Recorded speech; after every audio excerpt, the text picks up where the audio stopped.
Thank you for watching an episode of Straight Up Gay Talk. If you're a straight man or a straight woman, if you're a trans man or a trans woman, whoever you are, and you want your voice to be heard, please scan the QR code on your screen and let's have a conversation. I look forward to hearing from you. I love you all. I always try to do a check for my guests and see how well they are versed with the LGBT glossary of terms and conditions. Okay, I have a feeling you're going to be good at this, maybe. but let's see where it goes. Okay. Asexual, what does that mean to you?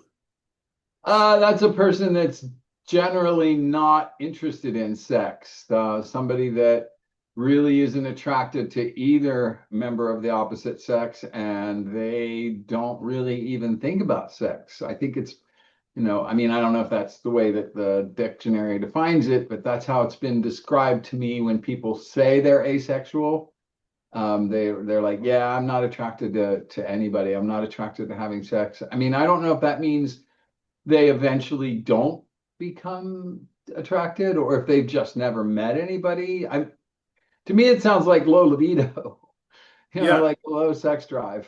I think that's a perfect definition, and I think the next term is kind of interlinked with that. Aromantic. What do you think that is? That's the same thing. It's just a person that's not really into romance and doesn't really get those romantic tinges and the feelings of wanting to be with someone.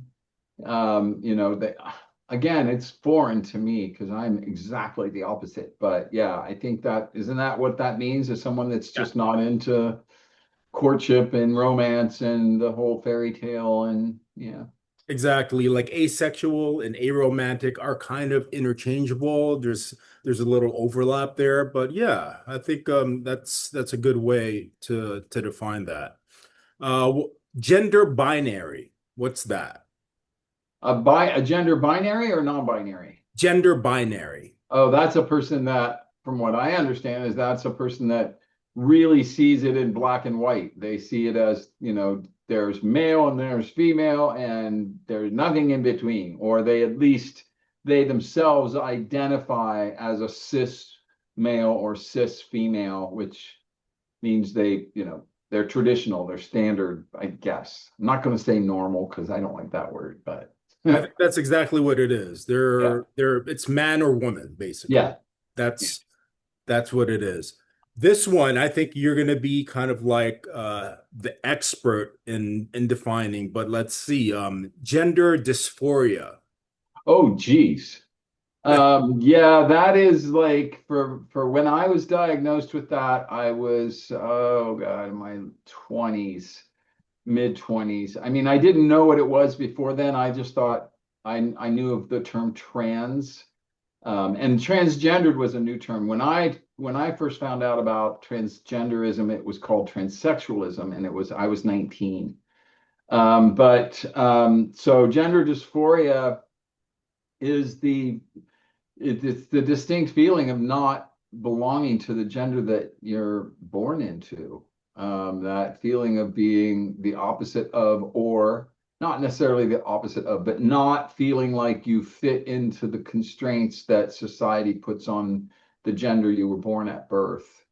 That's that's exactly what it is. Yeah, I mean, used to be that people would say, "Oh, I feel like a man trapped in a woman's, or a woman trapped in a man's body, or a man trapped in a woman's body," and that is reductive. I mean, I don't even really know how a person would know what that feels like, but for me, it always felt like, and I mean, I felt this from the age of 3. I mean, I remember praying every night. I'd be like, God, please make me wake up a girl or make this go away. I just felt like I didn't fit anything that was expected of me. I wanted to play with the girls. I wanted to play with girls' toys. I didn't want to do anything the guys did. I didn't behave like guys. My dad always said that I was a sissy because I cried all the time, but I was just super emotional, super empathic. I didn't want to fall down. I didn't want to wrestle or, you know what I mean? I was Sure. just, yeah, I was not interested in anything that had to do with boys. I mean, and then I tried. For the longest time. I tried to fit into that role, but So you yeah. tried to be straight at one point? Oh God, yeah. Yeah, I thought I had to be. I mean, I was raised religious and I was raised Catholic, and there wasn't any room for homosexuality when I was raised. I mean, that was definitely not a cool thing. There was like, I remember my grandma, she lived in this one section of town called German Village in Ohio, and our family would always go over to her house for like after church on Sundays. And there was a couple that lived next to her, a gay couple, and everybody always called them the kooks, and they made fun of them Oh, why is that? because Oh, my because family, they were gay, just because they. yeah, because they were gay, and my family was extremely homophobic. They still are. My grandma wasn't, believe it or not. 80-year-old lady is like, stop calling them names. They're nice neighbors. They always bring me gifts and they're very friendly. And my grandma was one of the first people that knew that I was trans. I mean, when I was, let's see, was this before I was married? Anytime that I would go out dressed as female, I would go to my grandma's house to change back before I would go home, because she was really accepting of that. And most of my extended family doesn't even know that. But I'm not even in contact with my extended family, Really? except for two cousins that have kept in touch with me and been supportive. My entire family has rejected me. Oh, wow. Yeah. Oh. And that was all the way back, in the 90s. So, I mean, it's not nothing new. So you And have yeah, I feel bad for them. some of your family you haven't talked to since the Oh 90s? gosh, yeah, all of no, a lot of them. So I mean, there have been some that were kind of they were nice to me when they saw me, but it wasn't like they accepted me completely. I had a couple cousins that for a while they sent me Christmas cards and they used my female name, but when, push started coming to shove, and the whole political climate right now, and as far as, I changed my birth certificate, and that's not, they think that's not cool. I mean, I'm not even a part of their whole religious scene anymore. So like, I was raised Catholic and I went deep into Christianity. And the deeper I went, the more hypocrisy that I saw, the more I understood the Bible, the more I realized most of the people that claim to be Christians don't really follow the Bible. So it just made me like not want to be a part of that anymore. Do you still consider yourself a Christian or an atheist or an agnostic? No, I believe there's something more than us. I mean, I really believe that I'm more like, I study a lot of the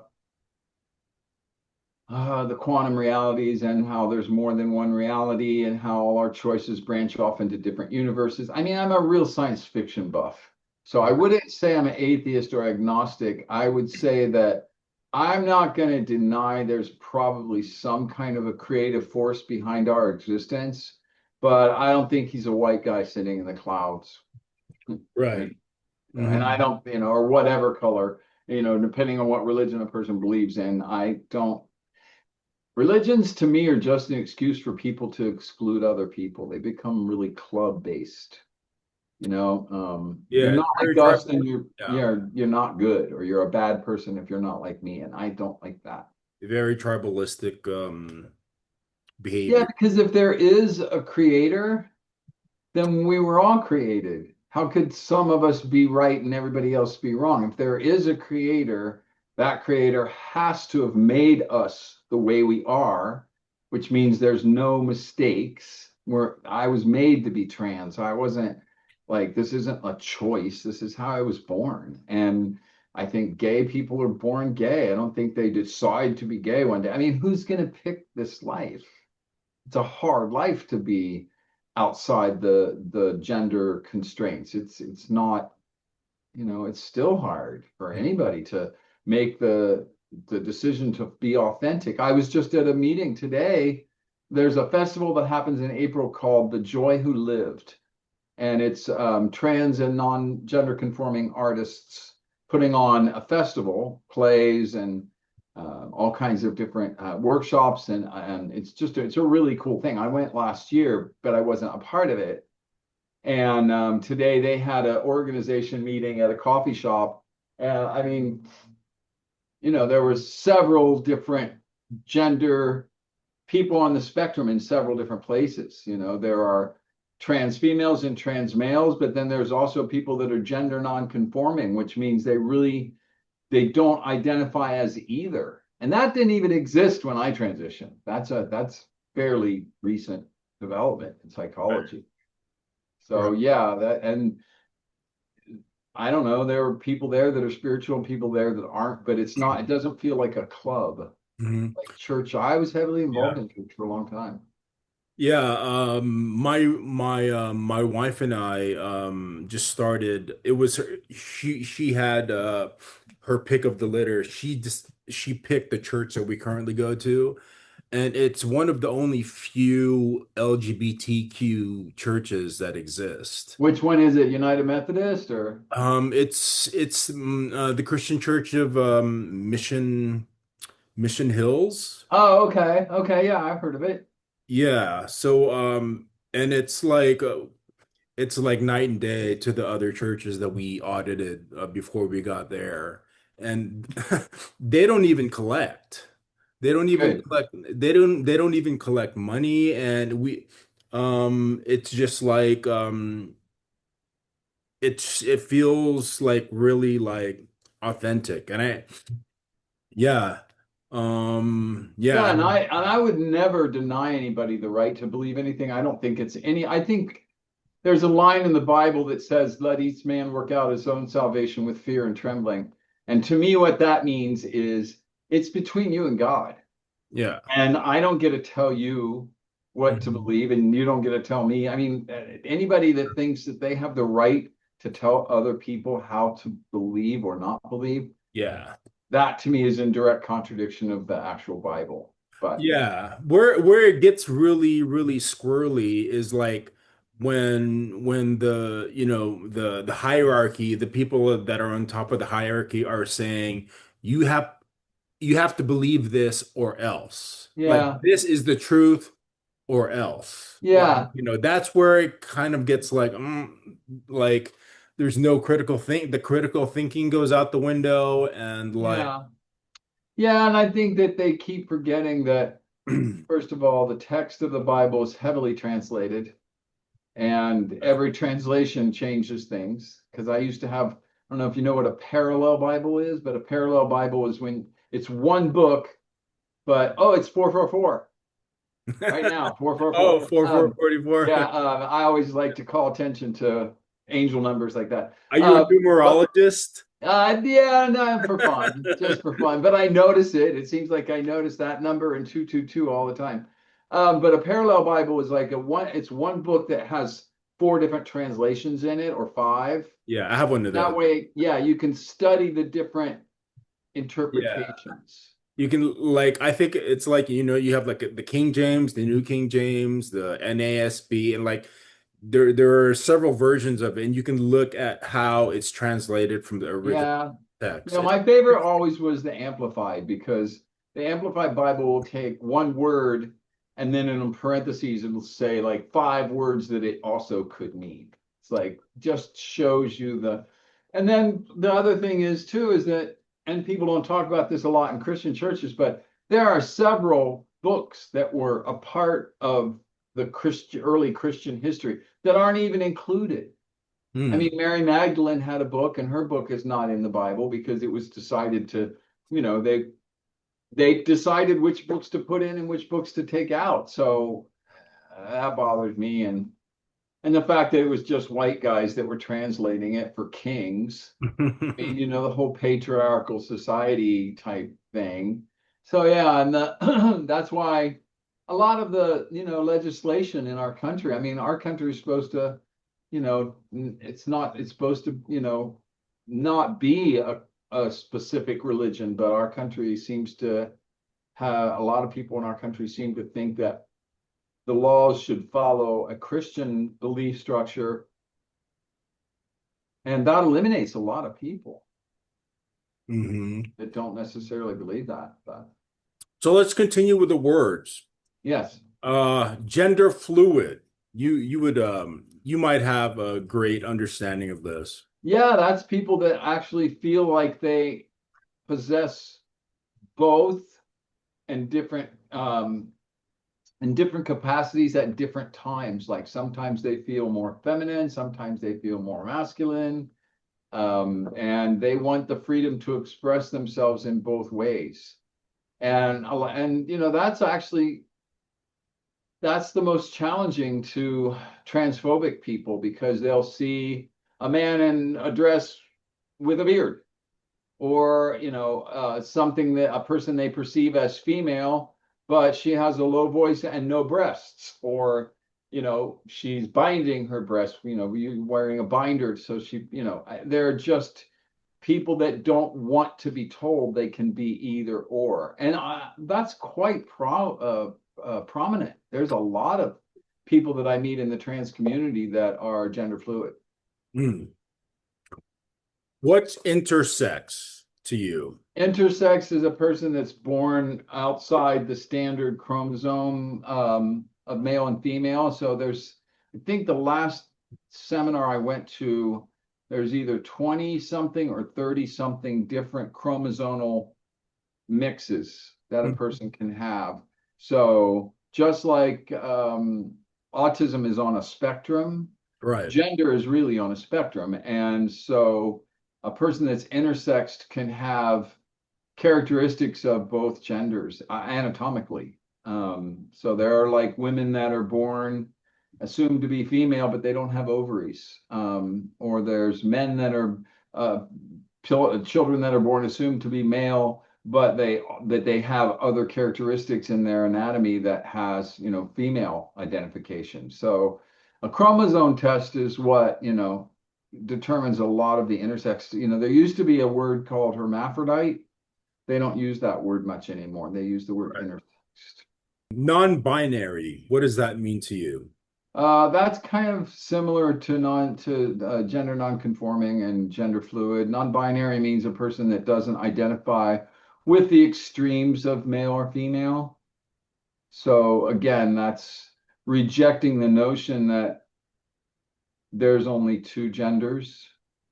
The binary world is there's either men and there's women, and non-binary is a person that feels either a little of both or neither. Right.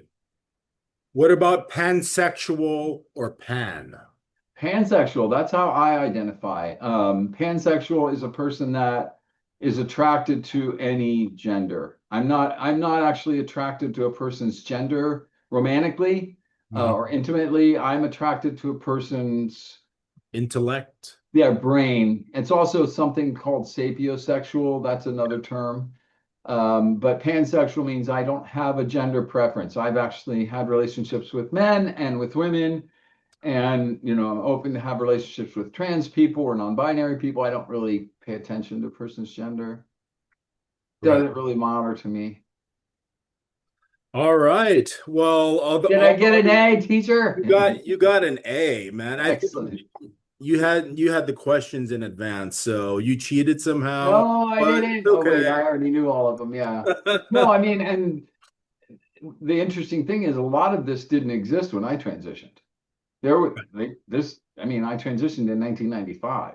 That's a long time ago. And they Yeah, didn't have the exactly word 30 trans. years ago, huh? Yeah, they It's didn't your have it's your 30-year transgender. anniversary. Yeah, they didn't have transgender or non-binary, or I mean, they may have been talking about it, but the initialism LGB, it didn't have a T in it when I transitioned.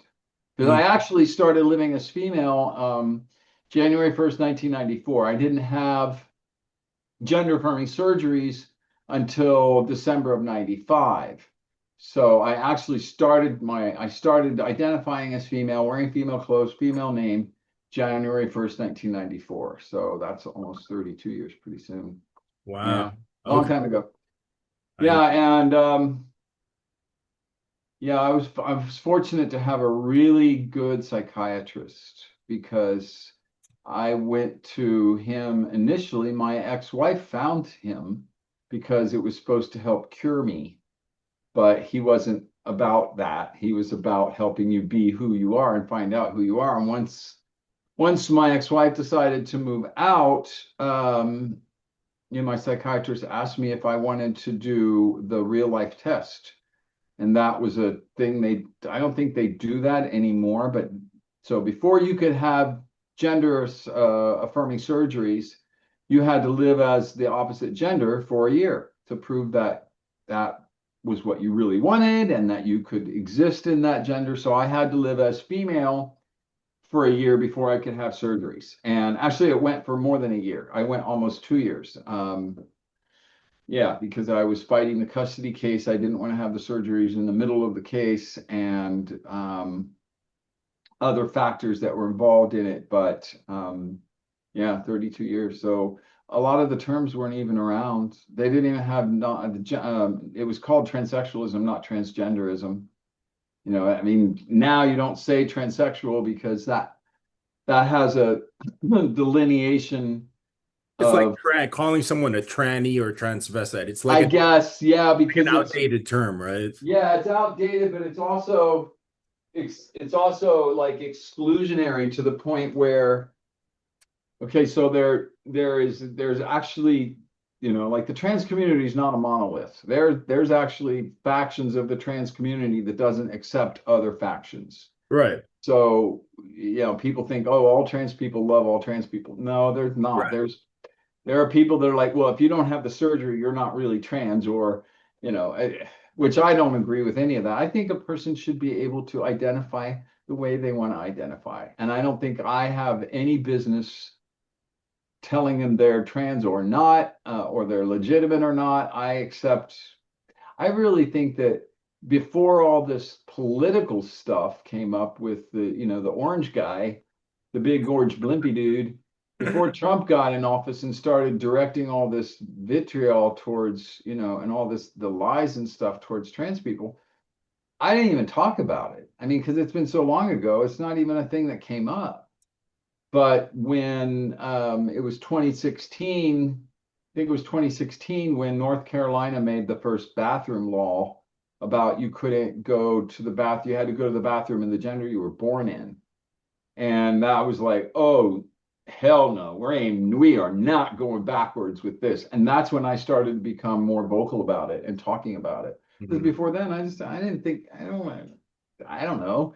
It was like, why talk about that? It's not Right. anybody's business. And, it can really quickly, like when I was a manager at a company that I worked at in the film industry, I mean, I'm sure a lot of the people that worked for me knew, but I was told by one of the other managers that I couldn't really discuss that without breaching the inappropriate discussions, clauses for being a manager, because it's kind of like talking about sex, Sure. I mean, and there were gays and lesbians that worked for me. We knew they were, people knew they were gay or lesbian, but it was like that discussion wasn't allowed in the workplace because it was considered part of the hostile workplace, or like if somebody was transphobic or homophobic, then a person would feel unsafe. But then there were also conservatives that didn't want to know about that, and they didn't want to talk about that because they felt uncomfortable. It was really a weird world. I mean, at least no matter how hard the government and the MAGA movement tries to push us backwards, it can't go back, because when I transitioned, well, I lost all my friends, and I mean like two I mean, I was in a band and we had dozens of friends and dozens of people that were affiliated with the band, or bands that we would play concerts with and shows with, and sound men and recording studio people. And across the board, nobody wanted to be associated with me. But Wow. nowadays, everybody knows somebody that's gay or lesbian or trans, Mhm. almost everybody. And so we have way more allies than we ever had. So you can't put it back in the box. They can't make us go away. You can't unbake the cake. Yeah, so I think that, one of the positive things about it too is that, and I tell people this a long time. People are like, "Oh my God, it must be so hard dealing with the stuff that's going on." I'm like, "Yeah, but understand, everybody that has identified as transphobic or against the trans people, they're not going to be able to hide when all this goes the other way, because it will. When this goes back to being, I have a feeling that within 10 years, trans people are going to actually be celebrated instead of, isolated and ostracized and separated out, because several cultures in the past cultures, have elevated trans people. In Aboriginal cultures here, Native Americans, if you had somebody in your family that was born that was non-gender conforming, your tribe was seen as closer to God. I mean, your family. Right. And your family was like kind of famous in the tribe because you had one of those spiritual people. So, yeah, I think we're eventually going to go back. It happens with every social and every civil rights and civil progress. It goes forwards and then it goes back a little bit. Then it goes forwards and it goes back a little bit. Right. But the problem is, like with fascism in Nazi Germany, when that was, when that was conquered, when that was destroyed, or when that was overcome, a lot of the Germans a lot of people that were Nazis, they went in hiding. They were ashamed, and they were afraid of having retribution, and heaven forbid being attached to any kind of atrocities, or the death camps or any of that. But now people aren't going to be able to hide because there's social media. And if they put anti-trans stuff on their social media, or it doesn't have to be anti-trans, it can be anti-immigrant, it can be, excuse me, anything you put on social media, it's there forever, man. I mean, so people won't be able to hide. It'll be a lot. So I think one of the positive things is it brought all those people out of the shadows. And now we actually get a really good idea of how many people are still in that place where they think they have the right to tell a person what they can do with their body. Weird. I think it's Yeah. going to be. I think you're right. Like it's similar to the civil rights movement and the women's right to vote and things like that. I mean, and Yeah. the gay pride boom in the 90s. Yeah. Eventually, time is on the side of whatever is new. So, Yeah. yeah, we're gonna get there. I think that. Hi, if you're enjoying this content, please consider liking, commenting, and subscribing. So, Regina, what's your sexual orientation? My sexual orientation is pansexual. Okay. And what are your pronouns? She and her. She and her. Yep. Okay. And where were you born? Columbus, Ohio. Columbus, Ohio. And are you comfortable sharing your age?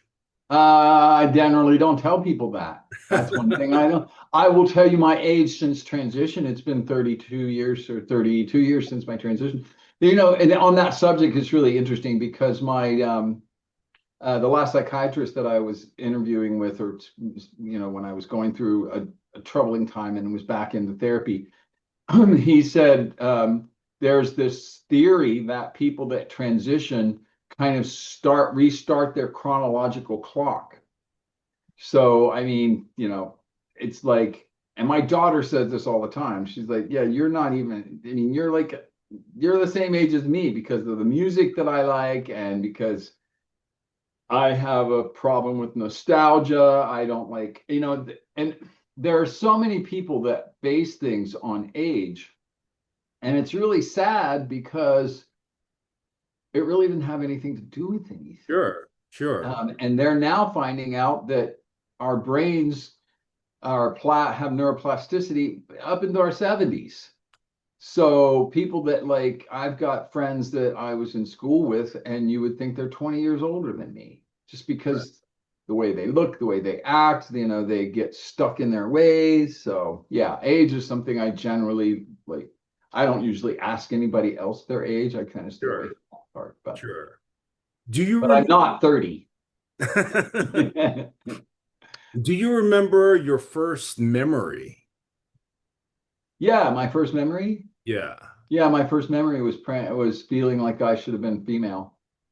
Wow. So that was it. That was my first memory. Yeah, because I remember that I was 3. This is when I started praying to God, and it was my birthday, and I had asked for girls' toys, and I got boys' toys, and I remember being punished because So I you was prayed for girls' toys. I no, I asked my mom and Oh, dad to you get me did. You girls' toys for actively my asked. birthday.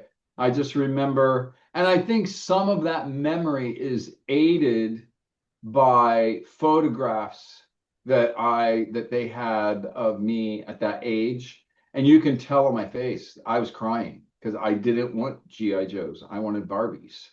Right. And yeah, I remember being punished for that. And then I also like, and that's really the very first memory. And I don't have very many other memories up until kindergarten when I was 5.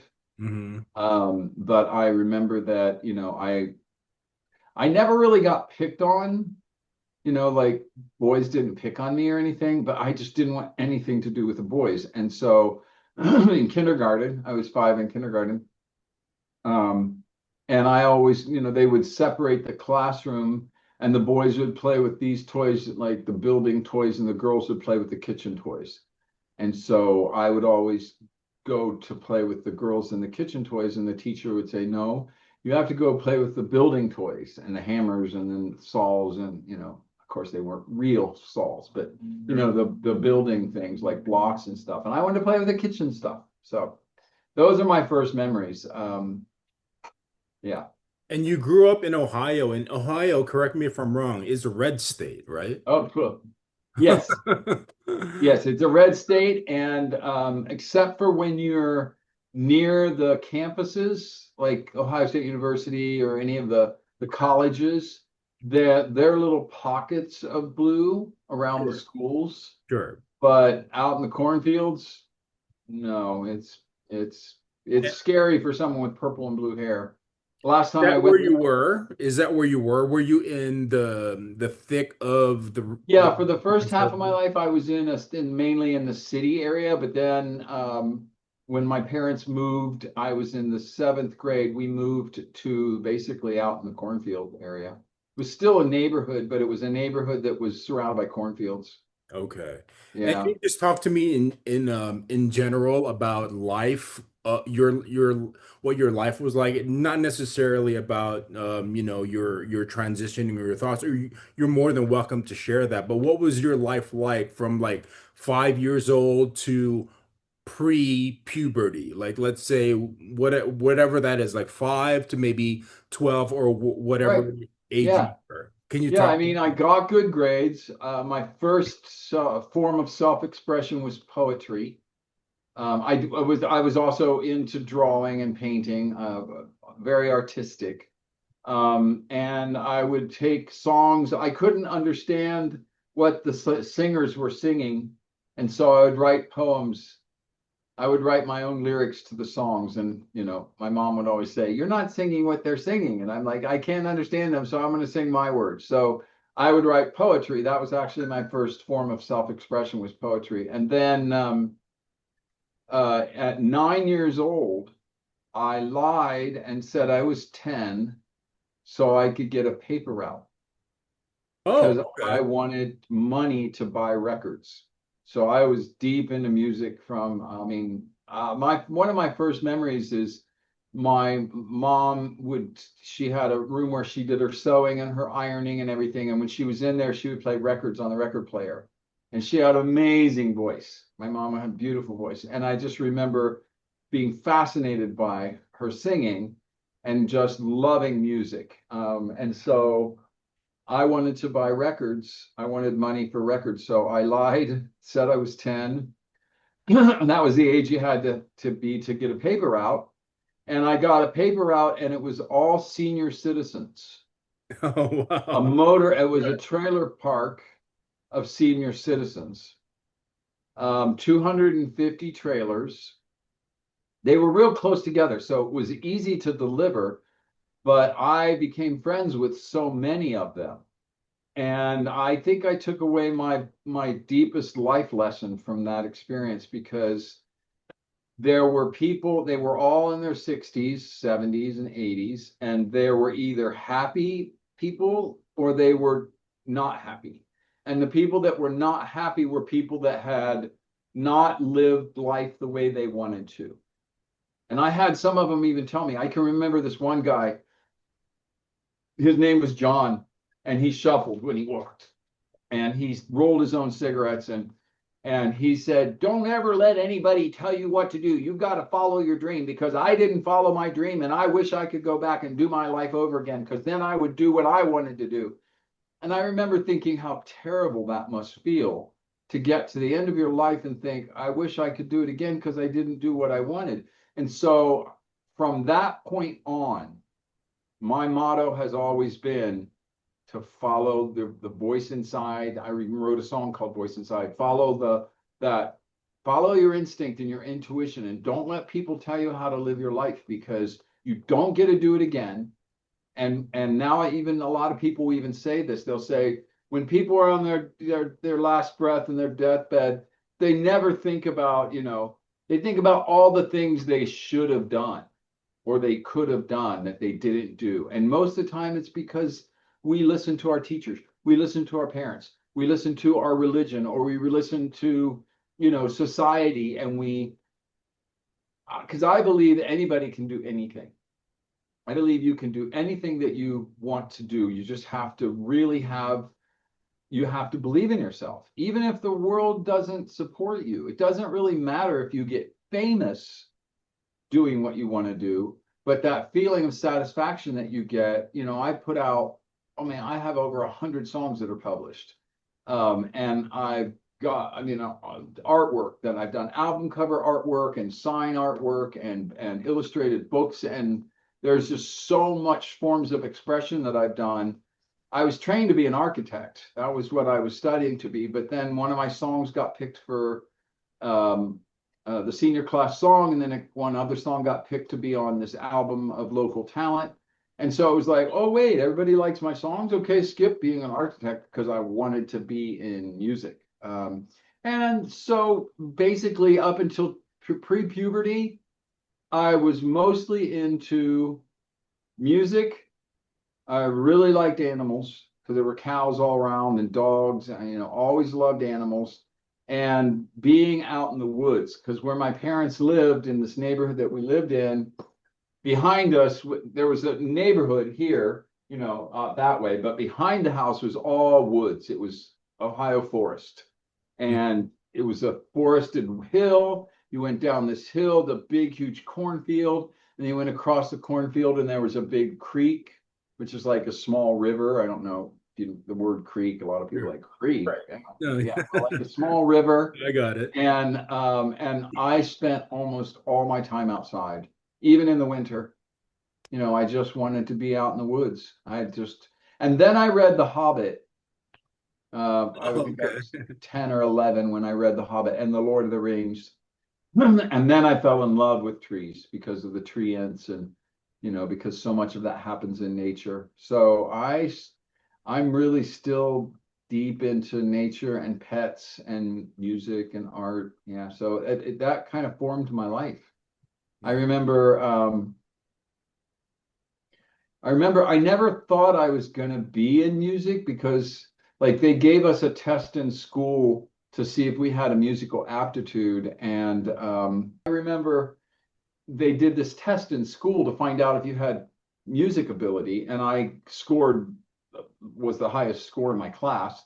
And they tried to convince me to play the clarinet or the violin. And all I wanted to play was the drums. Ah. And the guy that had a meeting with my parents, like, no, you can't play drums. Drums are for people that don't have any musical talent. And of course, that's bullshit. Yeah. But I'm like, okay, well then I'm not gonna play music. I don't want to. I want to play drums. If I can't play drums, I don't want to be involved.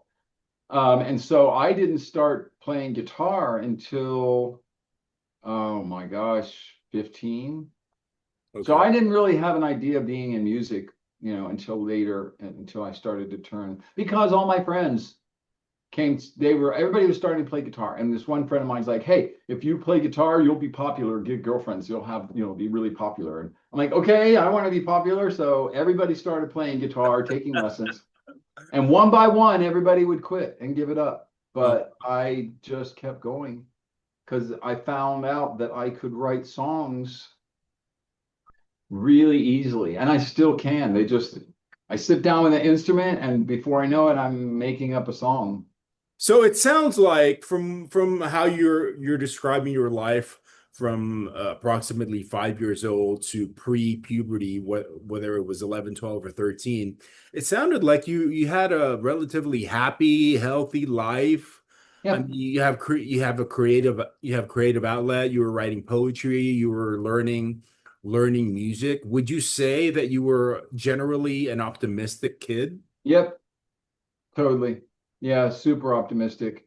That's my mom. My mom was super optimistic. My dad was authoritarian, um, former military. He yelled all the time. It seemed like that was his favorite thing to do was yell. He was just super corrective and very restrictive and prohibitive. And crying was sissies. Boys don't cry, boys don't hug, boys don't say I love you. I mean, he was really, really not, I didn't like him. I didn't like my Sounded dad. like kind of like the dad in American Beauty that berated his son for Yeah. like being. I don't know if you're familiar with American Beauty, but Yeah. the father who was a military father, he was consistently berating his son and telling him, "Hey, like calling him the F word and all that." And then he ended up at the end of the story, making a pass at Kevin Spacey's character, I remember it. and then he killed Kevin Spacey. Yeah. So like so much irony in that storyline. Yeah, I know it. Yeah, and my dad was never, I got spanked a lot.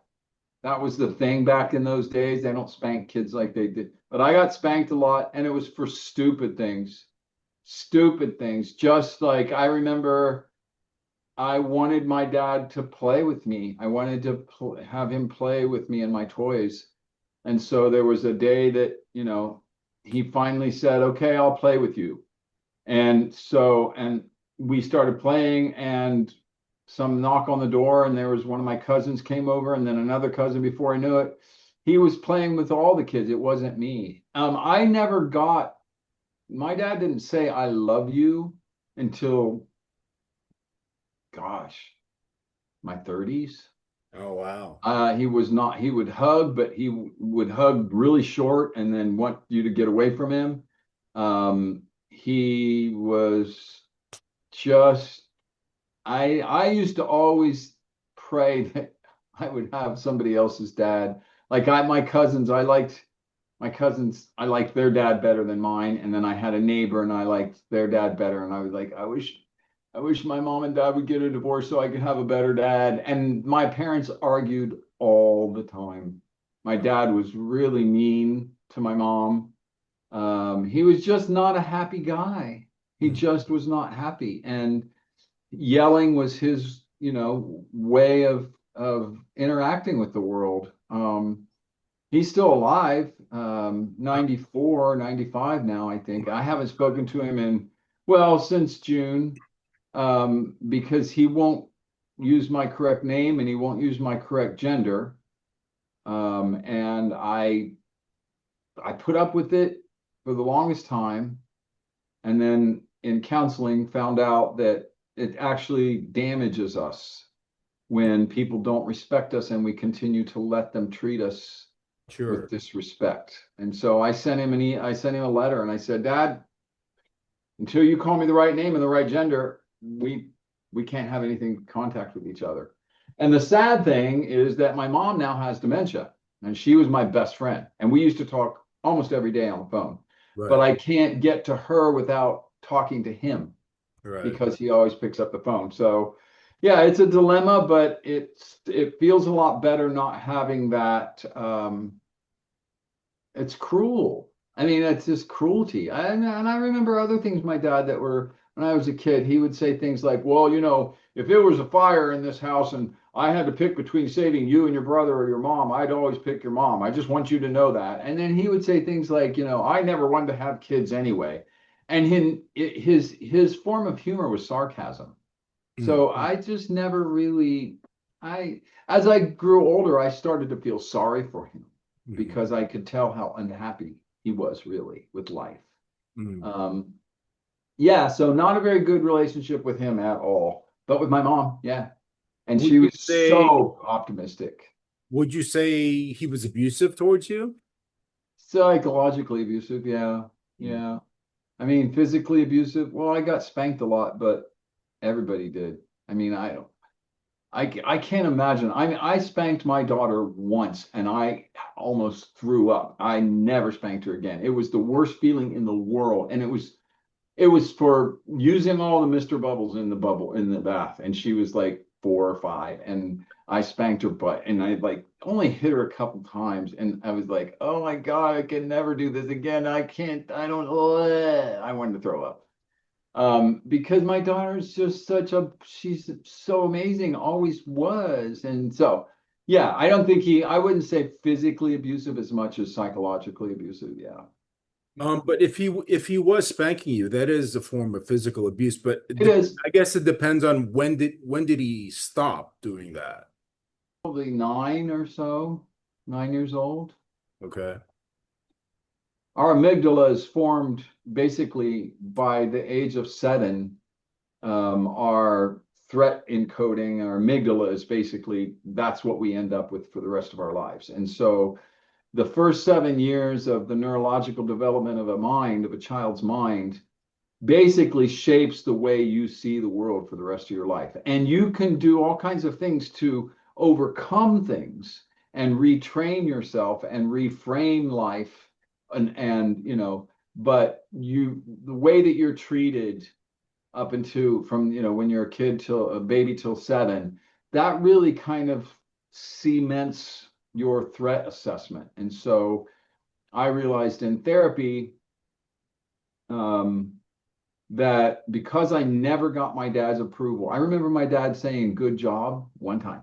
I swept up some sawdust when he had done some woodworking, and he came down, he's like, oh my gosh, you did a good job. And the fact that I remember that, I was like 7 or 8, and that was the only time I ever got his approval. And that, Nothing after that? well, yeah, after other people approved me, he would chime in. He Mm. wasn't really proud of me. He was proud of my brother. My brother was a sports kid. He was the pitcher and the quarterback and the center. And he was like the star on every team. And my brother and my dad ended up working together for 30 years at my dad's business. So, they became best friends, but they're both really unhappy people. Is your brother straight? Oh gosh, yeah. Yeah. Yeah. And he and his wife became they're basically they're pretty far right. Oh, they're Pretty. MAGA? Yeah, I don't know if they actually voted for Trump, but they identify with the far right Christian conservative. Like they won't call me a female name, they won't call me a female gender. Uh, Even after my daughter asked them, said, every time you talk to me, please don't say my dad, please say Gina. You don't have to say my mom, but just say Gina. It freaks her out. It's trauma to her because her mom used to punish her for calling me mom. wow. Even though the court made an order that said nobody's allowed to tell your daughter, nobody's allowed to tell the minor child how she addresses either parent.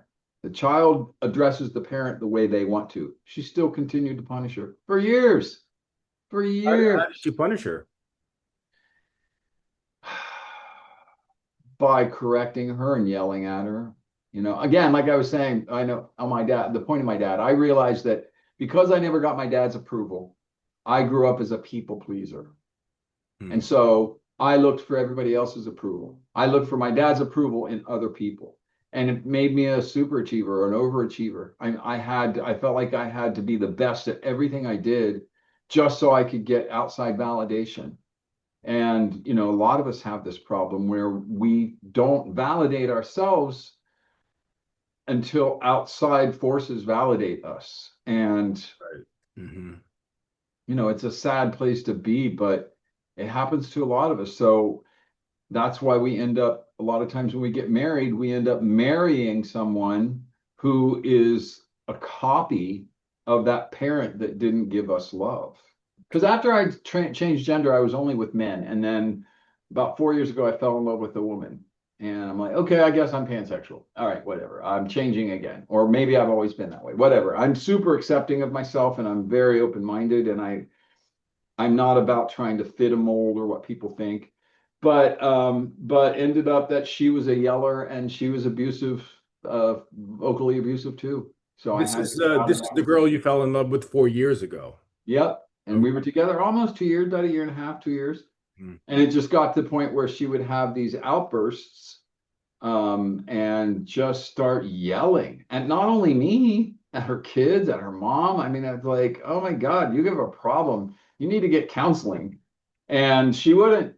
She was like my dad. My dad didn't believe in that head shrinking stuff, Mm. and I'm like, oh my gosh, the people that don't believe in it, the irony is everybody around them ends up needing counseling because they won't get counseling. Right. So yeah. So yeah, I had an optimistic mom. She was amazing. I mean, she supported everything I did. She went to every gig I had. She memorized all my music. She encouraged me. She was my best friend. I mean, she still would be if I could, I mean, when I've talked to her recently, like in June, when I talked to her, after I won the awards for the play, um, you can't really tell she has dementia, except for she doesn't really remember what she just told you. So you'll get in a conversation and she'll talk about stuff, and then down 5 minutes later, she'll tell you that again. Or you'll say, oh, well, you just told me that. Oh, I did? Wow. So, dementia is like, oh, God, I hate that. Dementia and Alzheimer's have to be some of the most painful experiences because she knows she has it. Mm. She's aware that she has it. But she's still happy go lucky and she still laughs a lot. And she just, Good. yeah. Is she still married to your father? Yep. Yeah. Yep. They are together. Yeah, been together. Oh my gosh. 30, no, 60 years or so. Mhm. Wow. Amazing. I mean, there's something there. Yeah, well, I always felt sorry for her because she was very low self-esteem. And so, my dad,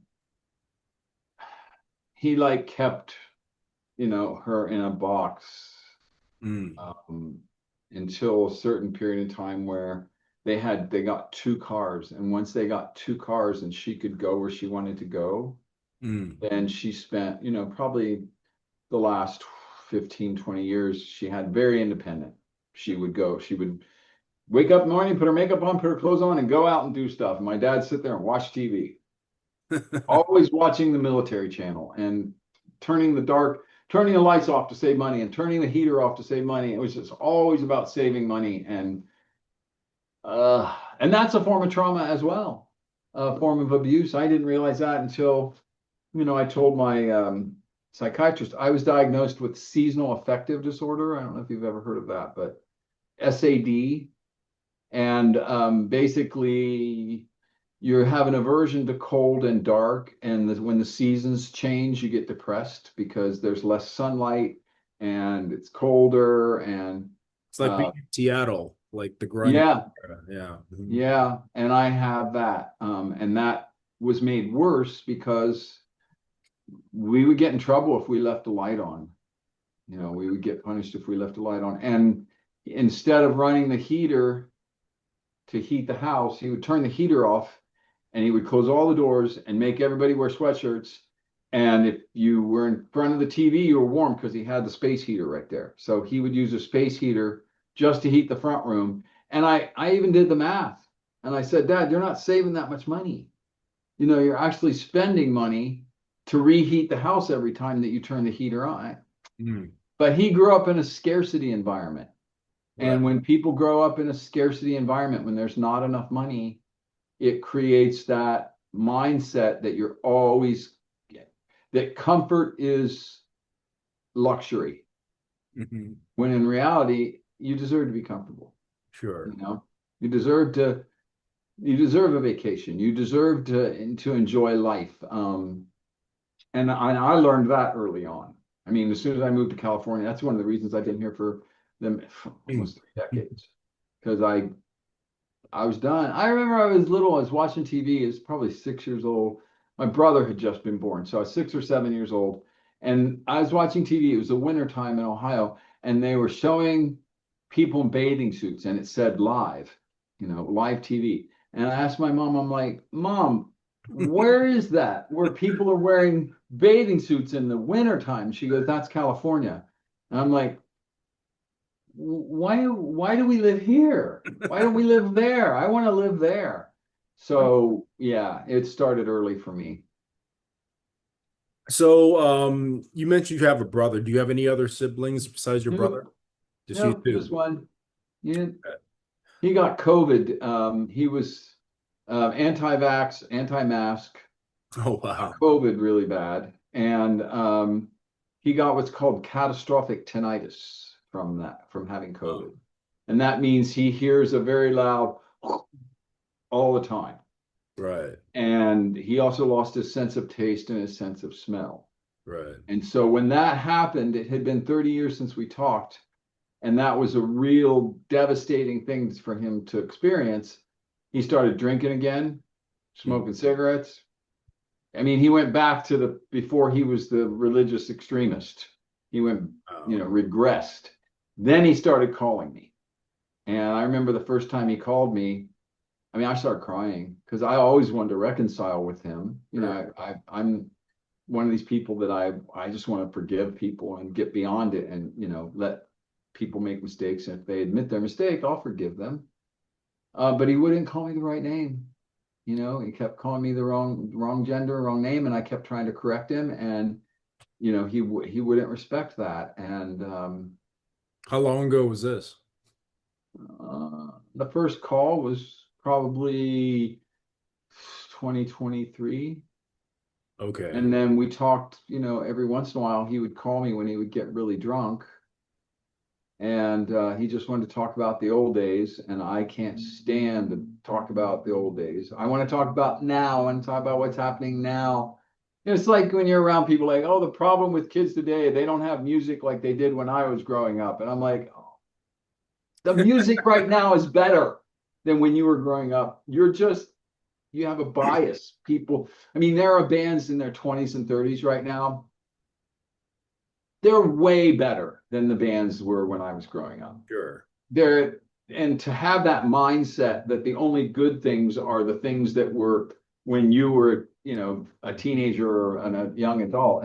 That's a closed mindset. That's people that are embracing their age as a validation of them being better than kids, and they're not. I mean, I can name 10 bands that are in their 20s and 30s that blow away Led Zeppelin and blow away Aerosmith. And yeah, so I can't really listen to any of that old stuff. I have to listen to new music. Gives Got me anxiety. It's like, wait, why am I listening to this? I go to this coffee shop in Burbank and they play this music from the 60s and the 70s. I have to put earbuds in and headphones because I can't hear Leonard Skinner anymore. I just can't. No. I mean, I get it. There's a lot of people, they like what's familiar. When I went through a period of life, I had this thing called anhedonia, which is the inability of the brain to produce enough positive neurotransmitters. It's similar to depression, but it's not really officially a depression. I found out that the best way to get out of anxiety and depression modes is by challenging your brain with new things. Right. And so that's when that started for me. That was about 10 years ago. And so I would just go on YouTube and find bands that I don't know. Right. You'll get like some kind of adrenaline dump and your juice Yep. start flowing and Yep. then all of a sudden you're like happy and euphoric. Yeah, So, there's a band called Knower. Knower. I really like them. They've been around about 10 years, maybe longer. And there's a band Polyphia, and there's Unprocessed, and there's a guitar player named Pliny. I mean, there are so many new artists out there that, I meet people all the time, like, give me your phone, I'm gonna make a list. You got to listen to this stuff. You got to get off that old shit. Can you take me to instances, whether you can be general or specific, where you had contact with the opposite sex and the same sex, and when you were discovering your pansexuality? Yeah, pansexuality I only discovered recently, but yes. So the first girl I kissed was in kindergarten. Um, Okay. her name was Gina too. I remember her. She was cute, and I really liked girls. I didn't like boys. I was not Okay. gay at all. I didn't want to be with guys.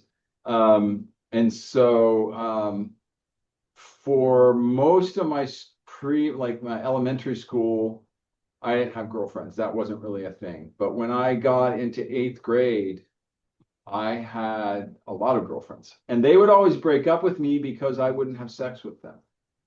So I was really didn't, I would kiss, I would make out, I would do everything, but I would not have sex. I Why did is not that? want babies. I thought it was against Okay. God to have premarital sex. I was raised Catholic. So, premarital sex is not good. You can kiss, you can touch each other, but no sex, no intercourse.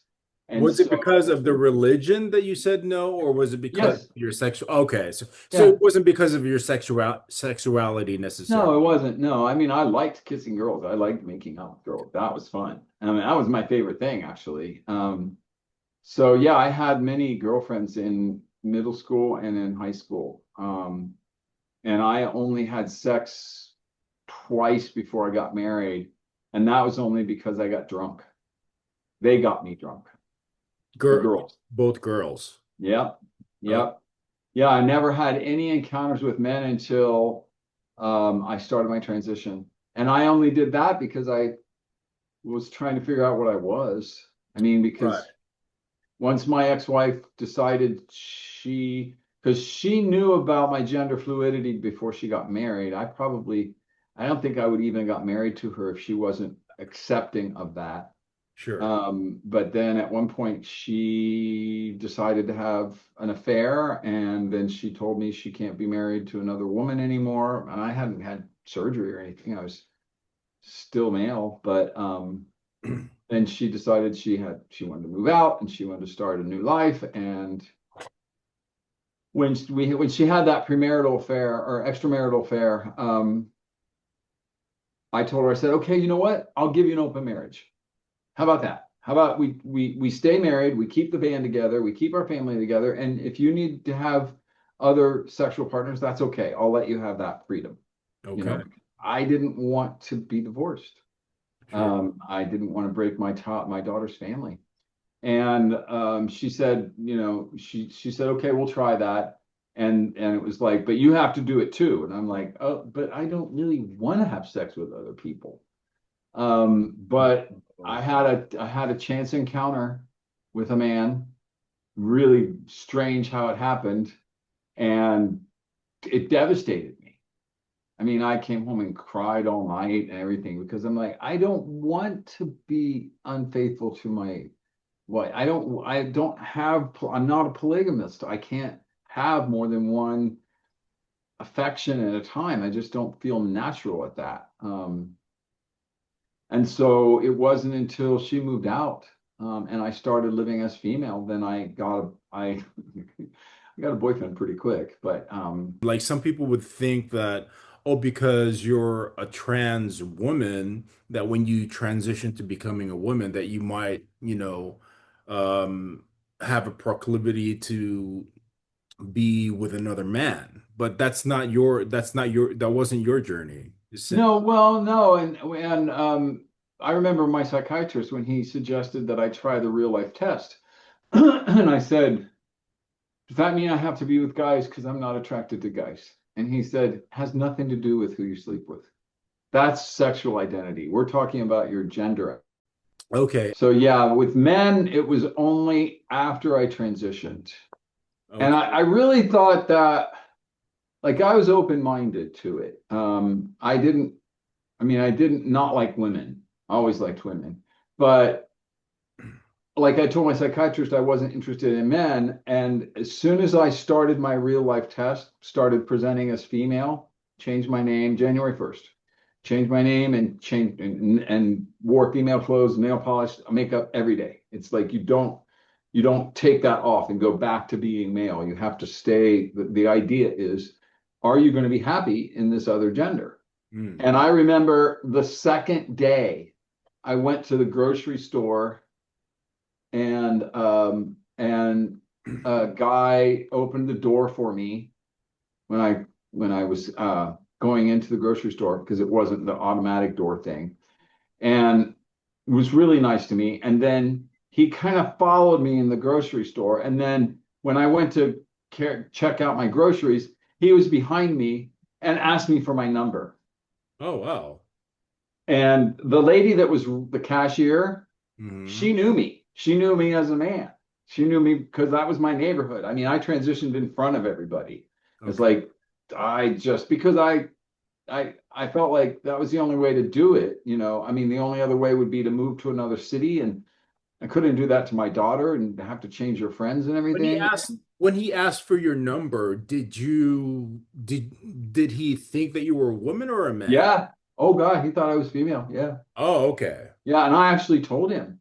And Right. he'd like step back a little bit and he's like, no way. And I'm like, Oh, you told him right then and there. oh yeah, I didn't want to Oh, get that's not, I killed. mean, that's nice of you. That's like, I think the ethical way to do it. Well, But yeah, it was also the safe way. yeah. I Mhm. would I was really worried that to be with a guy that didn't know that because that was even before I had surgery. So my body was not, you know, I mean, if yeah, I didn't know, I didn't want to take any chances on being beat up or being or worse. Sure, yeah. Because you know, there's a lot of guys that get aggressive when they find out that they are attracted to a trans person, you know, especially if they don't know right away. Right. But then I took an ad out in the LA Weekly in the personal section. And back then they had men seeking women, women seeking men, men seeking men, women seeking women, and then either. And Oh, I put an ad in the either column that said preoperative trans woman looking for friends and possibly more. Because as I was, you know, I was with my psychiatrist the whole time. He's like, now that your ex has moved out, you've got to figure out what you want. yeah. You know, you've been with her for 12, 13 years. Yeah.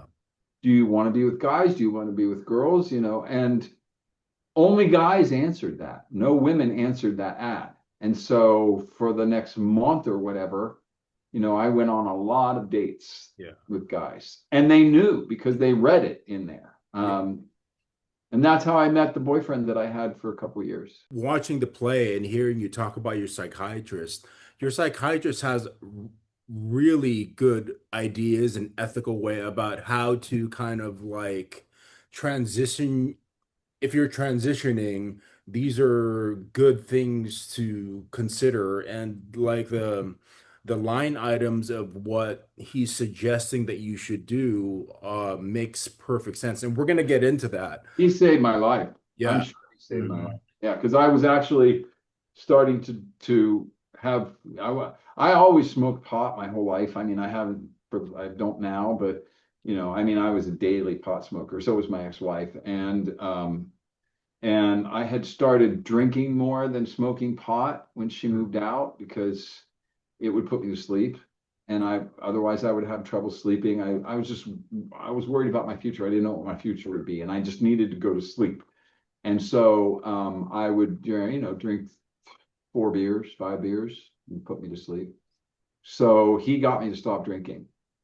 He's like, yeah, you can't have, if you're going to be, you know, fighting for custody, once that custody case started, he's like, you got to stop pot and you got to stop, you know, Wow, drinking. he actively said those things, huh? Yeah, It's like yeah. some therapists or psychiatrists are kind of like standoffish. They let you kind of like vent until like, and don't give you like advice at all. Yeah, So he's actively giving you specific things to yeah. do. Okay. Yeah, and he had been he had been a psychiatrist for years, and he had also was well known in that court at the LA Superior Court because he had testified and written support letters for lots of patients. Oh, And so when I gave the court a letter from Dr. Carter, my judge knew who that was. He knew him personally. He's like, yeah, he's been here in this court, in this very courtroom. He's been here before. So that gave me a little bit of credibility. And yeah, so I stopped the drinking. I kept smoking cigarettes. I didn't quit cigarettes until about 10 years ago. It was the hardest thing I ever did, actually. right. But yeah, that he was like he pretty much saved my life. If I didn't have him guiding me, I Hmm. wouldn't have known how to I wouldn't have known what to do. And like, how can you afford him? Because sometimes it's really to have a therapist is Yeah, he was a expensive. luxury. Yeah, and I didn't have insurance. He was expensive. I worked as my job was only on the weekends. I Hmm. was a costumed character. So I would go to children's parties as Barney or Power Rangers or Muppets or gosh, Bert and Ernie, How all old of are you? them. How old are you during this? 30. Okay. Yeah, I was 30. Yep. And so yeah, that was my job. And so I would show up to my job androgynously, just in non-gender clothing and immediately put on the costume. That's how my boss didn't know I was transitioning. Uh, She found out later, okay. um, by, the only thing I can guess is that my ex-wife outed me because within a week, I got fired, I got evicted, and then I got sued for divorce and custody, all within 1 week. Oh my gosh. Wow. And she changed the name on the bank account and she canceled my phone. Wow. She was trying to send me to the streets. She wanted to, because she had already moved out, Hmm. and my daughter and I were still staying at the house that we were renting. Hmm. And she had my daughter on the weekends. Hmm. And she, I mean, I wasn't dating that much other than those the people that would go out for that, to with that LA Weekly ad. But once I met Steve, I met him within the first month, like in January. And then he and I dated. And I stayed with one person. I wasn't, dating a whole bunch of people. But it was fine for a while. I mean, everything seemed like, that's how she wanted it because she was going on her solo band career. I was not doing music. I dropped everything. I wanted to just be a parent and just work. I didn't really want to, wasn't interested anymore in playing Hollywood bars, Mm. and taking my daughter to childcare. No, I would rather just stay with my daughter. So I got that weekend job, and everything was fine for a while. It seemed like until until Jazz started calling me mom in front of her, and that just drove her crazy. Yeah. And she would scream at my daughter, and you only have one mom, and I'd be like, oh God, Jack, Keek, just let her. This was even before the court case, and Jazz was fine with it. She said, I have friends in school that have two moms. It's not a big deal. Leave it alone. And 5-year old, you're going to scream at a 5-year old because I felt so bad for her, but for my daughter, not for my ex. But then it was Mother's Day. I even talked about that in the play. Mother's Day, I think, was the big deal because my daughter had been with her mom for the weekend. And when she brought Jasmine, my daughter, back to me, Jazz walked in the room and she's like, Happy Mother's Day to you too, Rejyna. And her mom went crazy Oh wow. and she's trying to smack me and yelling at Jazz and screaming. And she had one of those tempers. I mean, I don't have that. I don't like yelling. My dad yelled. I'm averse to yelling. I don't think that I just don't like yelling at people, except for other drivers, maybe. But that's generally, not as bad as it used to be. But yeah, so after that, it wasn't really very long after that. I think Mother's Day's in May, right? So it was like a month later. That's when all hell broke loose. Right. And yeah, so that was my job. I made good money. I mean, Okay. I got really good tips because I was good with kids, and I did the balloon tying and the face painting, and I had the ferrets, and I don't know if you've ever seen those costume characters at a kids party, but Yeah, I've seen them. bring all the things, and yeah, I loved it. I mean, that was blast. Oh, that's great. Okay, so let's continue with your kind of linear year by year story or phase by phase. So now let's get into to when you were going through puberty all the way up to maybe until you were like around 18 or 21. Can you talk about where you were? Were you still in Ohio and Yeah, what's going on during these formative later years? yeah, still in Ohio. Um, had girlfriends, but I still knew that something was different because I wanted to, still felt like I was supposed to be female. And so I didn't really go out cross-dressing a lot, but I would cross-dress at home. Like if my parents would leave to go to my brother's sporting events or whatever, or they would, as soon as I had the place to myself, that's when I would dress female. But I still had girlfriends and I still wanted to be with girls, and I didn't tell anybody, nobody. I mean, I got that book, The Transsexual Phenomenon, I think I was 19, and I found that in a bookstore, and I'm like, oh my gosh, there's a word for what I am. I wanted to know for years. I wanted to know what's wrong with me. What is this that I have? Because I knew I wasn't like, there was a kid in our school who was cross-dresser. Hmm. And I knew I wasn't like that. He acted very effeminate. He liked boys. He didn't like girls. I didn't have anything in common with him. And so Sounds like I he was knew, gay. Was he yeah, gay? he was gay, but he was Okay. also like cross-dressing in school too. Okay. And yeah, I knew I wasn't like that. I knew I still liked girls. I was embarrassed to tell anybody that I felt like I should be female. I was terrified that people would find out. But my mom found that book after I bought that book when I was 19. And also, she had also found a box of female clothes that I used when they would leave, and that would be the clothes that I would wear when they were gone. Hmm. Because I only had like one outfit and Uh, some shoes and stuff. It wasn't like drag queen clothes. It was basically just regular girl clothes. And they asked me, I remember I came home from school and they were in the front room, and there was the box sitting on the table, and I'm like, oh shit. Hey, you went in my closet and went through my things? hmm. And I'm like, yeah, what is this?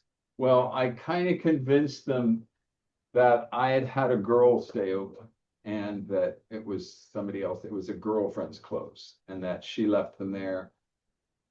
I got in trouble because I wasn't supposed to have girls stay over, and they had gone camping with my brother, and I didn't go. And I'm Hmm. like, yeah, that's because one of my girlfriends stayed overnight and were her clothes. So I lied.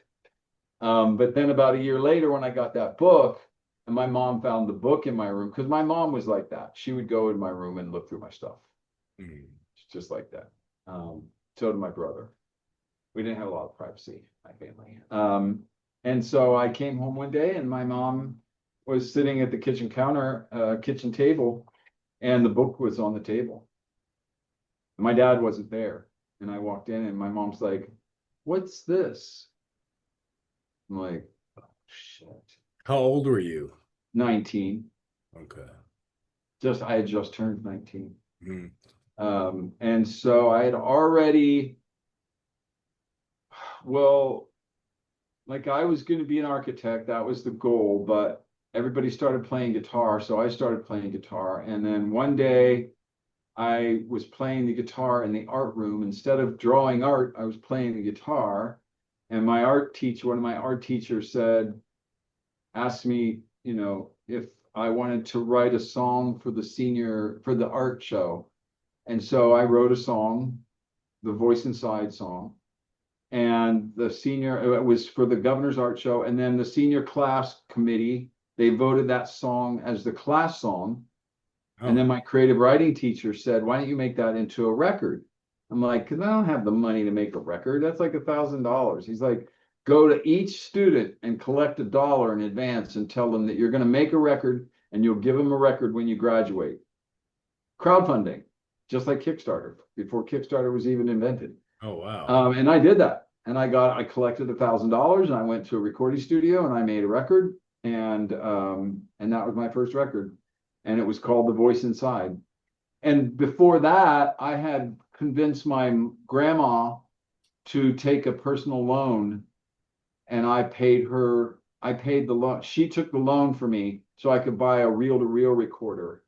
And that reel-to-reel let me build a studio in my bedroom so I could record, write songs. You could record multiple tracks. It was a multi-track recorder. Yeah, so I made my first record in high school, and I started singing in bands, local bands. I went to college. I was working full-time college, full-time job, and full-time in a band. I used to sleep in my car on campus, because I just couldn't get home in time after rehearsal. I would go to band rehearsal at night, then I would sleep in my car. I had a station wagon, and I would sleep in my car, and then I'd show up at school. And then one of my friends that had a dorm would let me shower in his dorm. And then I would go to work. And then I would go to band practice. I mean, I did that for a year. Oh my God, it drove me crazy. And then this radio station had a contest. And you send in songs and they pick songs for a record, hometown album, they called it. And I got picked. And I was on this record with all these bands that I looked up to that I would go to their concerts, local bands. I would go to their Local Ohio shows. bands. Uh-huh. Yep, local Ohio bands. Yeah, I would go to their concerts, and I remember I was in the audience for all of them. And when I got picked to be on the album with these guys, I was like, I've made it. I'm gonna be famous. They were playing me on the radio. I remember it was the weirdest thing in the world walking down the street and hearing my song play in someone's car that I didn't know. It was weird, very That's great. strange. But That's yeah, awesome. so that's when I decided I was going to quit college and I was going to just be in music. And not very far after that, I started producing my own concerts and festivals. And I produced an outdoor festival, and that's where I met my ex-wife. I mean, we had seen each other a couple times in the music store and at a concert and like at a movie and stuff. And I recorded one of her, she was a singer. She was singing and had started playing 12-string guitar. And so her band, the band that she sang with, had a gig at a high school. And I took my reel-to-reel, my multi-track recorder, and was recording her band. And that's how we actually first met. Mm. And then I saw her several times in town. And then she came to that outdoor concert that I promoted with my band there. And then it was about a month later, she showed up in the parking lot of my work. Like I was working for a company, I was running a printing press, Mm. and I had learned how to do printing. I mean, I learned I've been in like 10 industries or 12 different You're a industries. Renaissance woman. Yeah. Yeah. And because of my curiosity, because as soon as somebody says, "Hey, have you ever done that before?" I'll be like, "No, I want to know. Let me learn that." And so, I was architect. I did that for a while. I did printing press for a while. Oh, God, I have so Jackie many of jobs. all trades. Yes, that's right. I worked in electronics manufacturing. I worked as a graphic artist. I worked in a publishing company.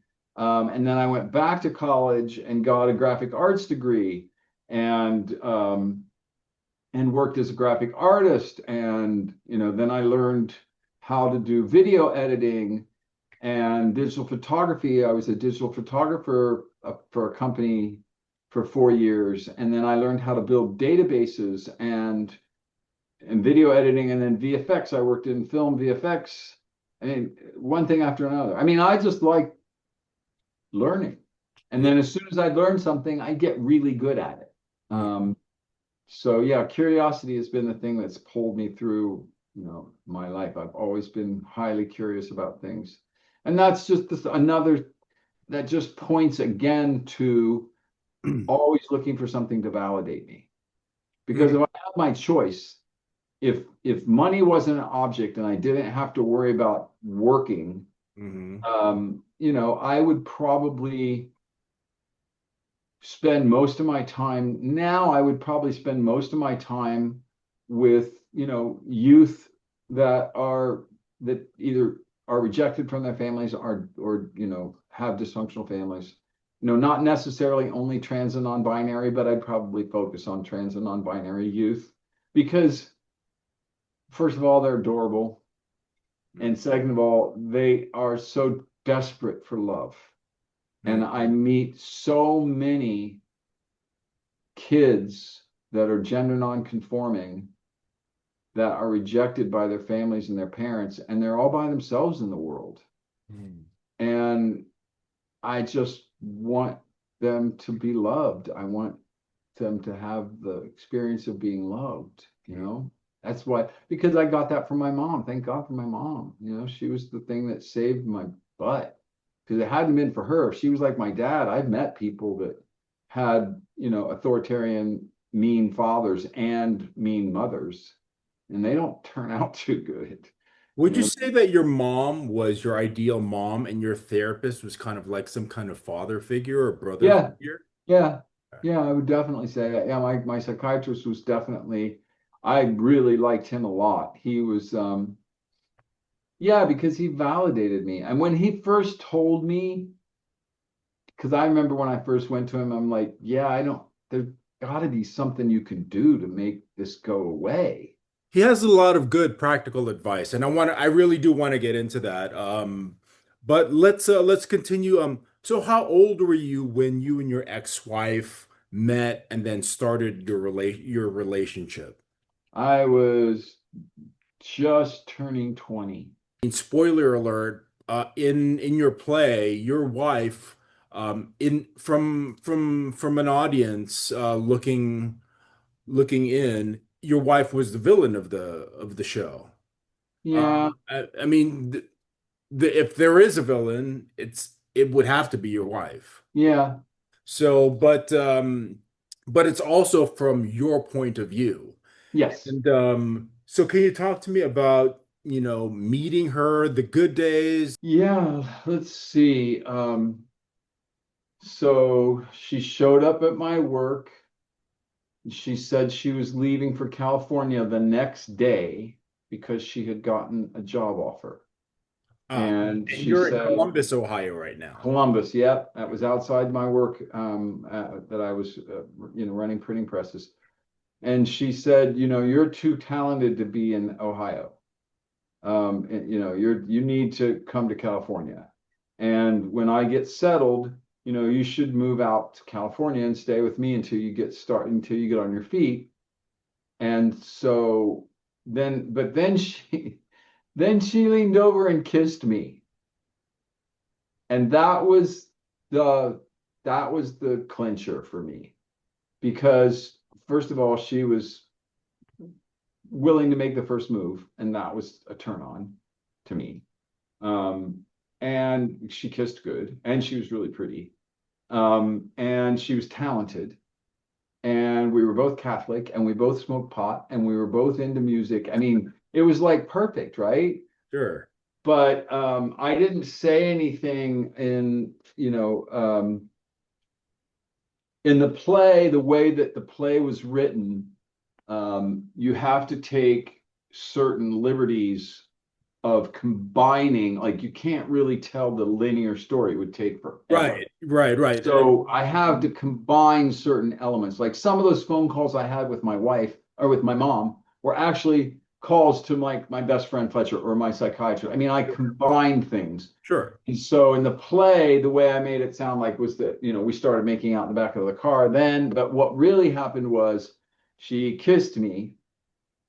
That floored me, and I was hooked. I mean, I was like instantly hooked. And so I knew she was leaving the next day.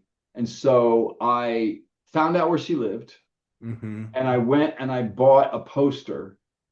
Um, we were both into like fantasy and science fiction and stuff, and I bought this poster from The Hobbit or The Lord of the Rings. And I put a message on it with my phone number, and I dropped it off at her mom's house where she lived. Well, she didn't actually leave that next day. I found out that she wasn't going to be leaving until the following day. And so I'm like, well, hey, let's go on a date, before you leave. Wow. I would like to see you before you leave. And so we did. And we went to my favorite place in Ohio called Old Man's Cave. It's a place where there's caverns down in Southern California, or Southern Ohio, a bunch of caves and stuff. And it's just really, it's like another world. You're like, all of a sudden you're in New Zealand or something. And so we went down there and we talked all night, and I told her about being gender dysphoric. I mean, she noticed I was wearing makeup, and she noticed I had shaved legs, and she noticed all this stuff. And so that's when I told her about my gender nonconformity issues. But she said that That's didn't, that's like the second or third day from when yeah, you met her. Okay, yeah, so yeah, right off the bat, it's clear. yeah. I There's didn't, no again, ambiguity there. yes, I didn't want to I didn't want it to have to come out later. I was tired of hiding this. Right. And so, but that didn't stop us from making out I mean, we didn't get home. I dropped her off at like 6 in the morning. So we were making out in the back of my car for a long time and didn't bother her at all. In fact, she said, that's okay. That doesn't bother me. She goes, I like you like that, like you how you are. And so then she left for California, and we talked on the phone every day for a month. We even wrote songs to each other and stuff. Um, and I waited until she got out there and got settled, and opportunity came for me to drive out there with one of her friends who was going out there too. And so, yeah, I packed up my car and all my stuff, everything I owned. My multi-track reel-to-reel machine. I had a little tiny Chevette. It was like the size of I don't know, it was a tiny car, but I stuffed everything in there and drove to California. And then when I got to California, we had this agreement. We made this agreement. We wanted to make a band together. And we knew that the one thing that tears bands apart is when members of the band become romantically involved. And then if there's a problem with the relationship, it tears the band apart. So we're like, so we're not going to get romantically involved.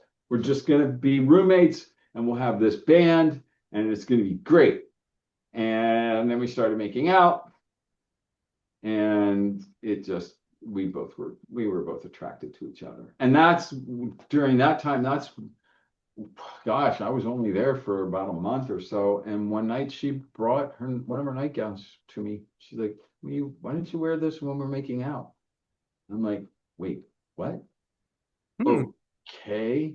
Yeah, that would be Wait, cool. does she have some kind of gender dysphoria, your ex-wife? I think she had bisexual tendencies. Oh. I think she just had bisexual. I think she had a pretty diverse sexual experiences before me. And Hmm. she had been into coke and I never did coke. She was into a lot of she had a pretty crazy boyfriend that was into BDSM. And so she'd been around the block with some diversity. And so I remember then we made out, and we didn't even have intercourse, but we both orgasmed. Oh. And the next morning I called my mom. I was terrified. I'm like, oh my God, mom, I think she's trying to trick me or something. It's just really weird. Why would a girl do that? I mean, why would she do that? Mm-hmm. And my mom's like, maybe she likes you like that. Maybe she, you just have to trust your instinct, trust your heart, And this is the 90s, right? Yeah, this was the 90s. Yeah. Okay. I think it was 91-ish. And so that just is how it continued. And we just made out all the time. And eventually we had sex. And I can't remember when that first time was, Hmm. but we both worked at the nuke plant, San Onofre, Where's the that? nuclear plant. Oh, You know where that's at? no. Down by San Diego. Okay. Well, it's decommissioned now, but that's where she worked, and I got a job there. And we wanted to go. We wanted to go back to Pennsylvania and buy a big Greyhound bus. We wanted to convert the bus to a motorhome and then just tour and play as a band. That Hmm. was our goal. Okay. And some things fell through, and this and that and the other, all that kind of plans. It was really hard to plan something like that. We ended up moving back to Ohio so we could meet each other's families, and we wanted to get married. But yeah, we fell in love, and it was amazing. Yeah. And it was amazing for a long time. That's why it was such a surprise to me when she didn't want to be married to me anymore. I mean, we had ups and downs, and we had disagreements, but all couples do. When we got back to Ohio, we started playing gigs all over the place, and we made a deal with a recording studio that's a school in Ohio where they train people how to run recording equipment. And Was there, here's a question. Was Yeah, there ever a time when your ex-wife said, "Hey, if you I'm okay with your gender dysphoria. I'm okay with with that." But did she ever say to you, "But if you transition to a woman, that's where I draw the line and it's over." yes, yes, She said that. So, yes. oh, okay. Yeah, I remember because she asked me, oh my God, we had been married maybe 3 years, Because I two don't years. think that's in the play. No, no. Well, I mean, there was only so much I could, Sure, yeah. I had Uh-huh. 130 pages that became 30, and I'm like, Right. I can't put everything in there. No, she even asked me, we had been married like 3 years, I think, and she said, hey, I just want to ask, if we hadn't got married, would you have already transitioned would you have had a sex change? And I'm like, well, yeah, I'm sure I would have by now. And then she wanted to get an annulment.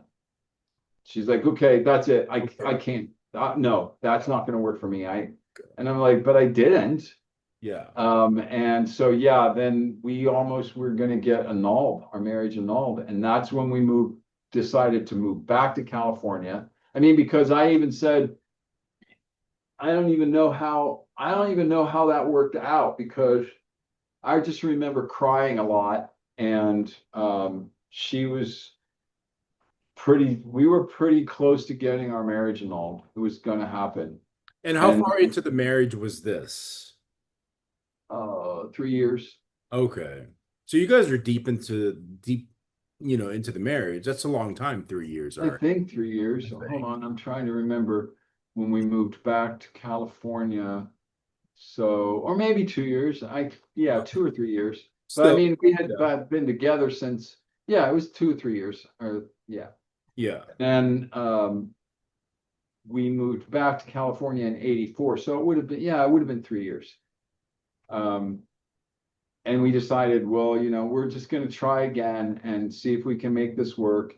And I'm like, but I don't want to transition. I want to be married to you. This is what I want. This is, I didn't think I wanted to. I mean, I'm like, maybe this will go away. Maybe being married and being in the male role, maybe eventually this will just Hmm. go away. I'll get better.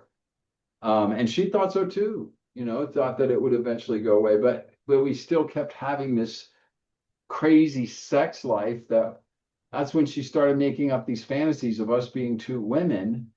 It was just so confusing to me. It really did take me and then I found out what being fetishized means. So in some relationships, a person will fetishize the other person. They will you become their kink, Okay. Like and role play. they don't want anybody else to know about it. And I think that's kind of what was happening, Like was that it LARPing. was, That's huh? literally, isn't that what LARPing is? I don't know. I don't know. LARPing is live action role playing. Yeah, So maybe maybe. that's what it is.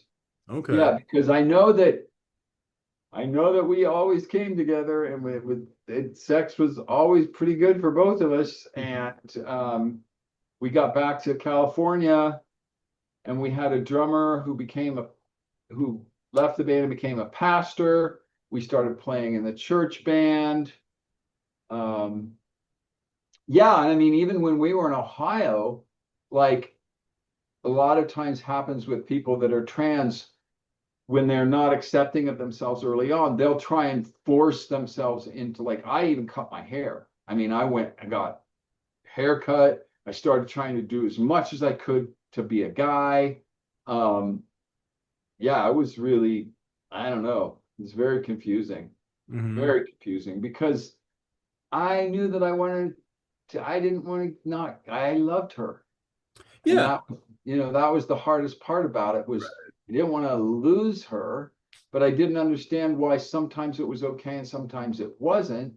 And then, I mean, I'm sure she has her own perspective on that, but it was just very confusing for me. Sure. But then by the time we released our album, and I mean, then let's see, we came back to California in 84. And yeah, so 10 years later is when, that was 9 years later was when it was over. So Okay. So your marriage lasted for 10 12 years. years, 12 years, or Years. 11, Okay. 11 or 12 years. Yeah. Hmm. Yep. And back and forth on, for me, it was like, and then being in a band gave me a camouflage because I could be effeminate. I could wear makeup. I could be, like Duran Duran and all those bands that were effeminate, wore makeup and had women's Sure. clothes and women's hairdos. And so, yeah, that gave me kind of a place to hide. All right. But the gender dysphoria just kept getting worse. And as time would pass, as I would age more and more, I start feeling a lot of pressure about, oh my gosh, is this going to be with me forever? Am I going to be like this forever? Hmm. Uh, yeah, I had never shaved or anything. The pressure came from just yourself. Yeah, from inside, from internal. Yeah. Yep. And I kept thinking that I would get better. And she thought I would get better too. She thought it would eventually, grow out of it, I think. That's when she found the psychiatrist. I think, I mean, and we had gone to marriage counselors and we'd gone to marriage encounter weekends. I mean, You we did found all, your psychiatrist now? she found the one that I had that I transitioned with. Yeah. Oh, She did a bunch of research and she said, yeah, I found the psychiatrist who okay. specializes in gender. Okay. Well, I'm like, okay, I'll go. I mean, maybe he can make something better. And Yeah. that's when he said that he wanted me to go on estrogen because he said that would make that would Is make he my straight or frustration. gay? What is your psychiatrist? What's his sexual He orientation? was straight. He's Yeah. straight. Yeah, Okay. he was a straight man. Can you refresh my memory on the title of the play? Trans mom versus family court. Grandma Justice sees no gender. She didn't know. I mean, it's obvious she didn't know exactly what she wanted either. And, people change. And as time went on, you know, she was less and less into me, my gender fluidity, because it was starting to come out around other people. Right. And other people, people would ask questions. I had people ask me, "Are you gay, or what is the thing with you?" I mean, if you saw pictures of me in the band, you would go, "Oh gosh, yeah, I could, I look the same." Mhm. I didn't have any facial surgeries or anything like that, but so yeah, I thought when I was naming the play, I really wanted to focus on how it was basically me against the bias of the court. But the real problem was we had made a custody arrangement before she moved out. And we'd agreed not to go to court. We were just going to peacefully separate and be parents and co-parent Jasmine, and she would have time and I would have time, and we were just going to work everything out. It didn't have to be a court battle. And so there was something that must have happened. Somebody talked to her, or I don't know how, whatever gave her the idea. Now she wanted sole custody. And then when she started saying that it was going to damage our daughter to be raised by me and trying to make me out to be mentally ill and trying to deny that she even knew that I had this going on all this time. That's what ended up making me go, wait, what? Why are you lying about all this stuff? Why are you all of a sudden being aggressive and trying to separate me from Jazz? I mean, What was she we lying about specifically? From not knowing that I was transitioning, so not she knew.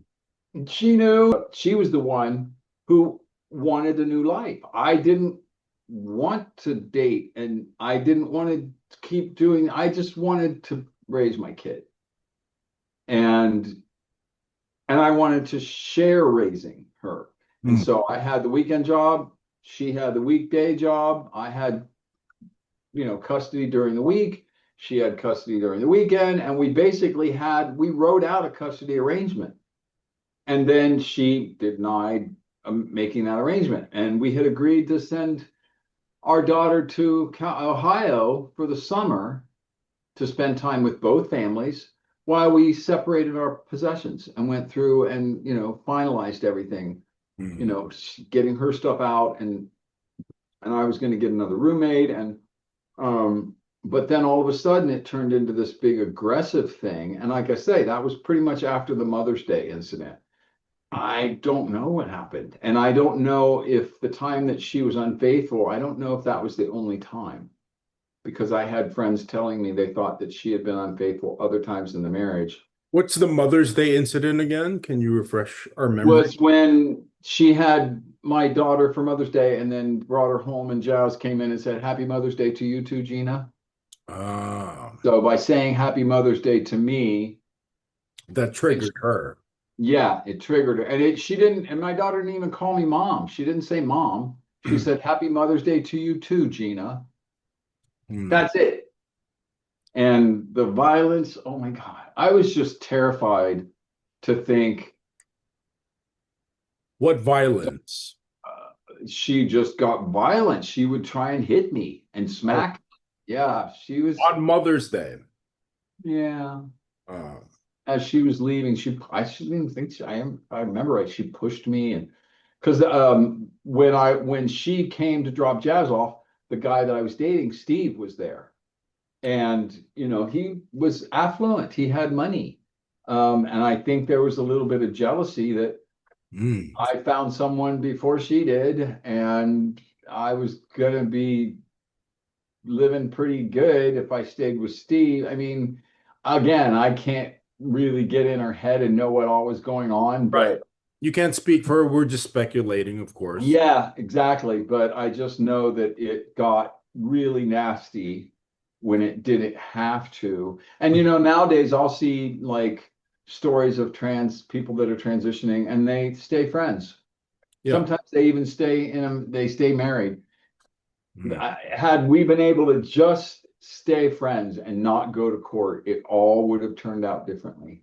Right. But as soon as somebody decided they were going to, as soon as the challenge came that sole custody and I'm only allowed to see her twice a week with Yeah. That's supervised visitation. that's what kind of confuses me. It's like I would understand if she was fighting for sole custody if your daughter didn't want anything to do with you, but that's not the case, right? No. Your daughter was, I didn't even know she was your daughter at this point, but your daughter was doing the table on Outside. your Yeah. show. I didn't Yeah. know she was your daughter, but she's a lovely, lovely. Isn't she You did a cool? great job. Yeah. I mean, I don't know her. I've only met her I've only interacted with her coming in and coming out of the show, but Yep, she has a good head on her shoulders. she But does. She's an amazing person. Yeah, she turned out yeah. fantastic. So that's what kind of confuses me is like, what is motivate? Is she fighting this legal battle just to hurt you? Because I think. that's it. I mean, what else could it be? That's right. I don't know. I mean, I don't know. I mean, being still very religious, she's still a very religious person, Yeah. big into religion and big into the Bible. And so you know how it is. If somebody thinks that they're wrong and you're right, they don't want drag queens having storybook hour for kids in the library. I mean, Yeah. because what will happen to the poor children? Nothing. I mean, could she even practically raise Jazz on her own without you? Like, No. I would think, like, No, especially not because she was working, yeah. full time, and also she was doing massage work, and she was still pursuing her music career. I had stopped everything. I just was working and being a parent. I stopped everything. I didn't want to do anything else. And that's what really confused me. It's kind of like, wait, what?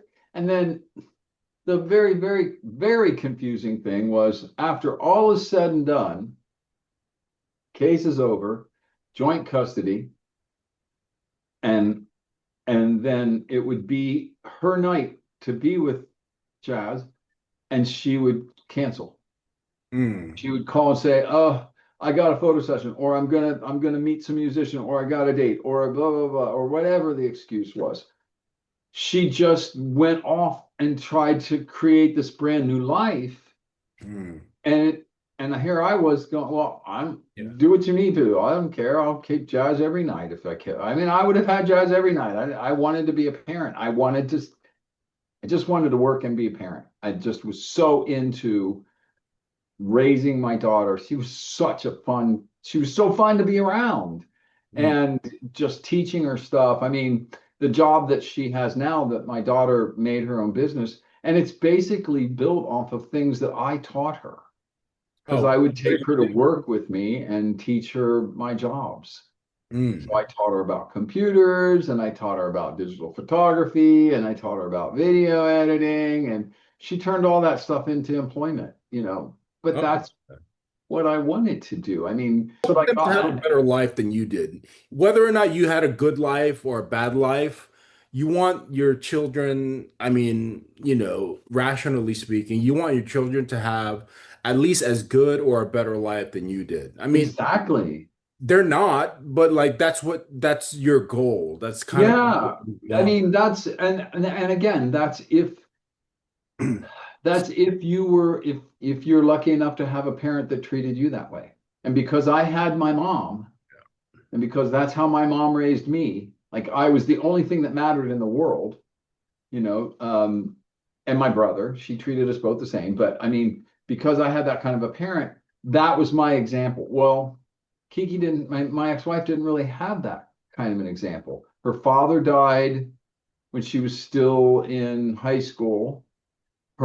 She had one of 12 kids. She was one of 12 Wow. kids, I mean, yeah. Mhm. right? Sure. Really big Catholic family. Her mom was amazing. I mean, her mom actually accepted me as female. After that, I would see her every time I go back to Ohio, her mom and she accepted me. Mm. And so her mom was great. I loved her mom. And yet her mom could only do so much and give so much attention to 12 kids and working full time.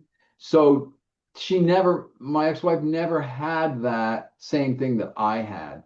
And Mm. so when it came time for us to split, she saw that as her opportunity, again, I'm guessing, Hmm. to start a solo career and to, make something of her music and to make something. And she did. I mean, she became a host of an open mic here in town and was, Oh, she put great. out music and Sure.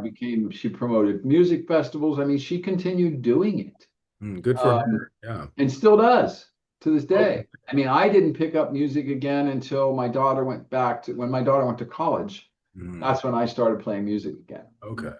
But yeah, so I couldn't understand the motive. I just knew that once there was a whole bunch of misrepresentations in a courtroom trying to basically make it so I had nothing to do with my. I mean, her main goal in the beginning was she wanted to get custody and move back to Ohio. And And I'm take like, Jazz to Ohio. yeah, take Jazz to Ohio. And I'm like, oh my God, they will not wait. What are you doing? It just, Jazz was born in California. yes, yeah, Okay. yeah. And the court wouldn't have let her do that anyway. But at the same time, that was the goal. She wanted to get her far away from me as possible. And And that's what, Jazz is 10, 11, 12, something like no, that. this is when she was still during the case, during Okay. the court case.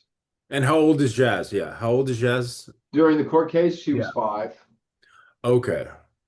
Oh, okay. Because I thought your marriage your marriage lasted 12 years. So I thought she was like 12. So it sounds No, no, like, no, no. No, we didn't have her until like the end, oh, toward I the end of see. the marriage. That's right. That's And right. actually, she wasn't 5. She was, so if it was 93, 94, so 88 to 94. So she was 6, right? Right. 4, 6, yeah, 6. Okay. 6 and then 7 when the case finally ended.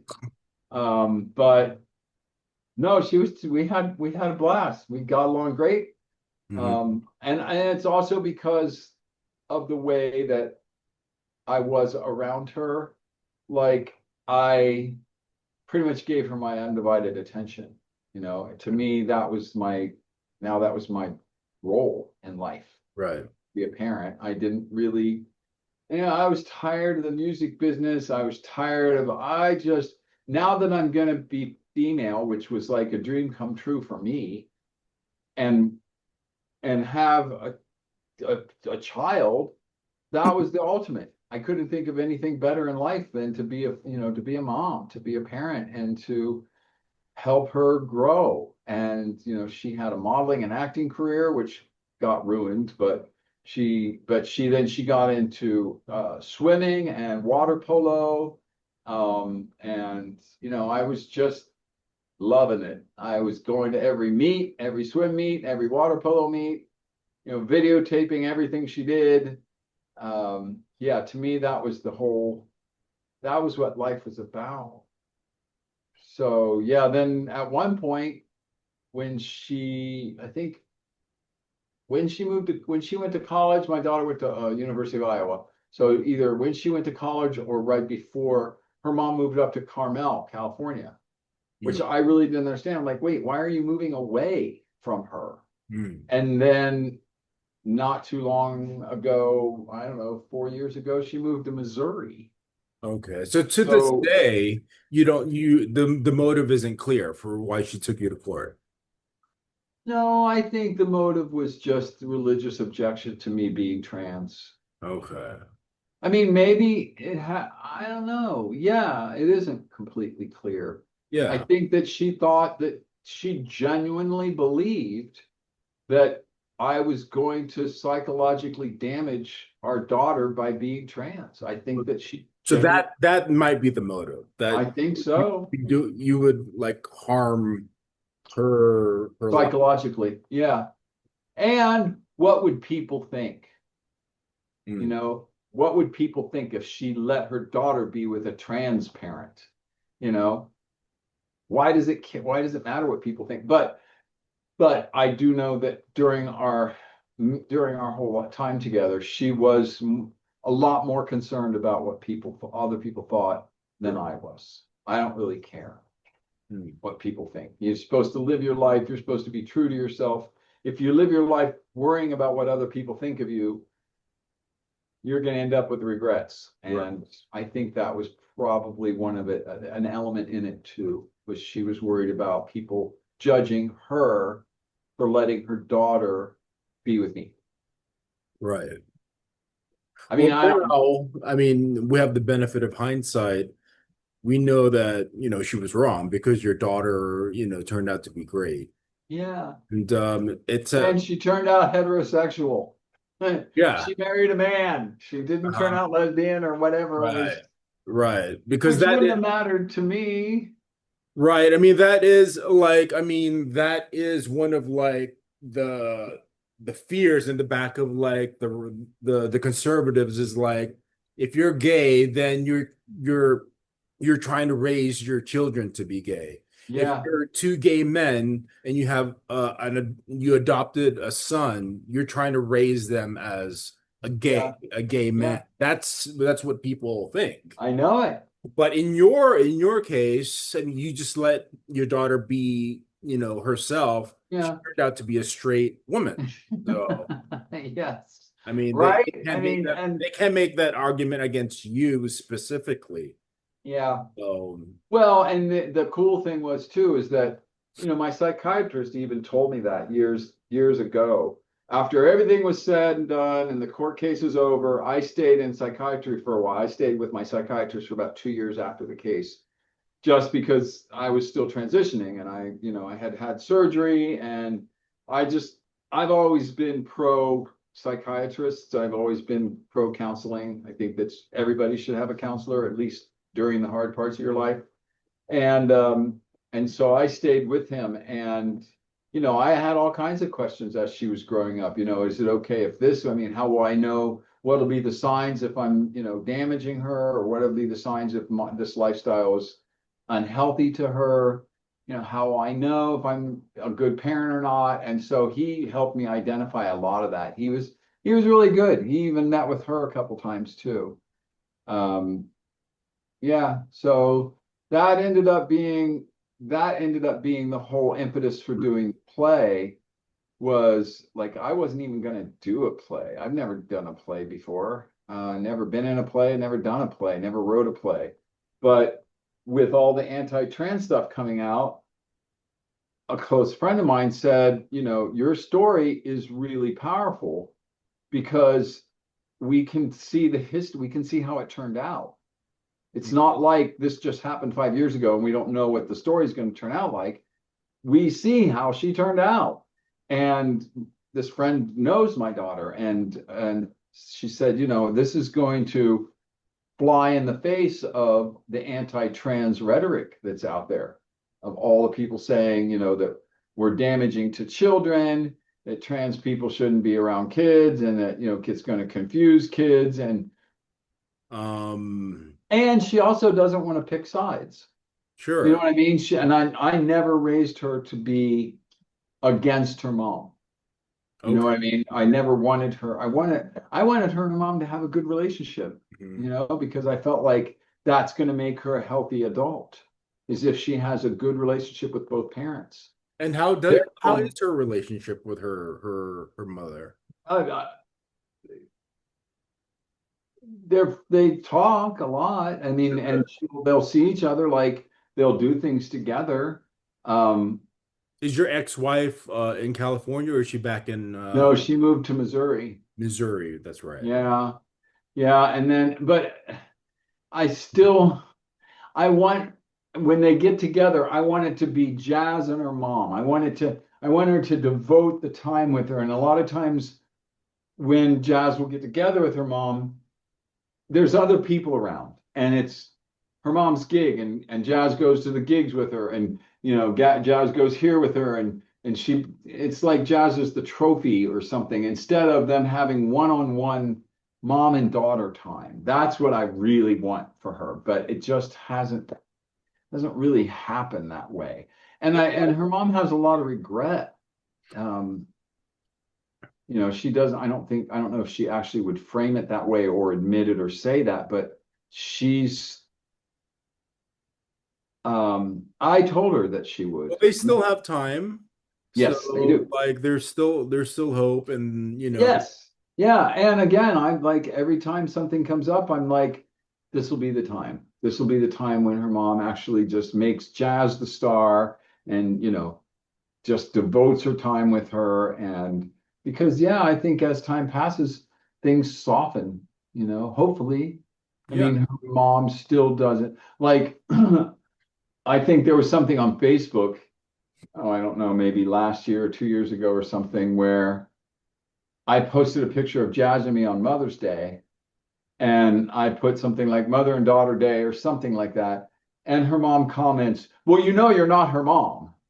And I'm like, "Oh my God, still you have to go there. Still, of course, I'm not her mom, I'm her dad, but she calls me mom, and I have a mom role. So get over yourself."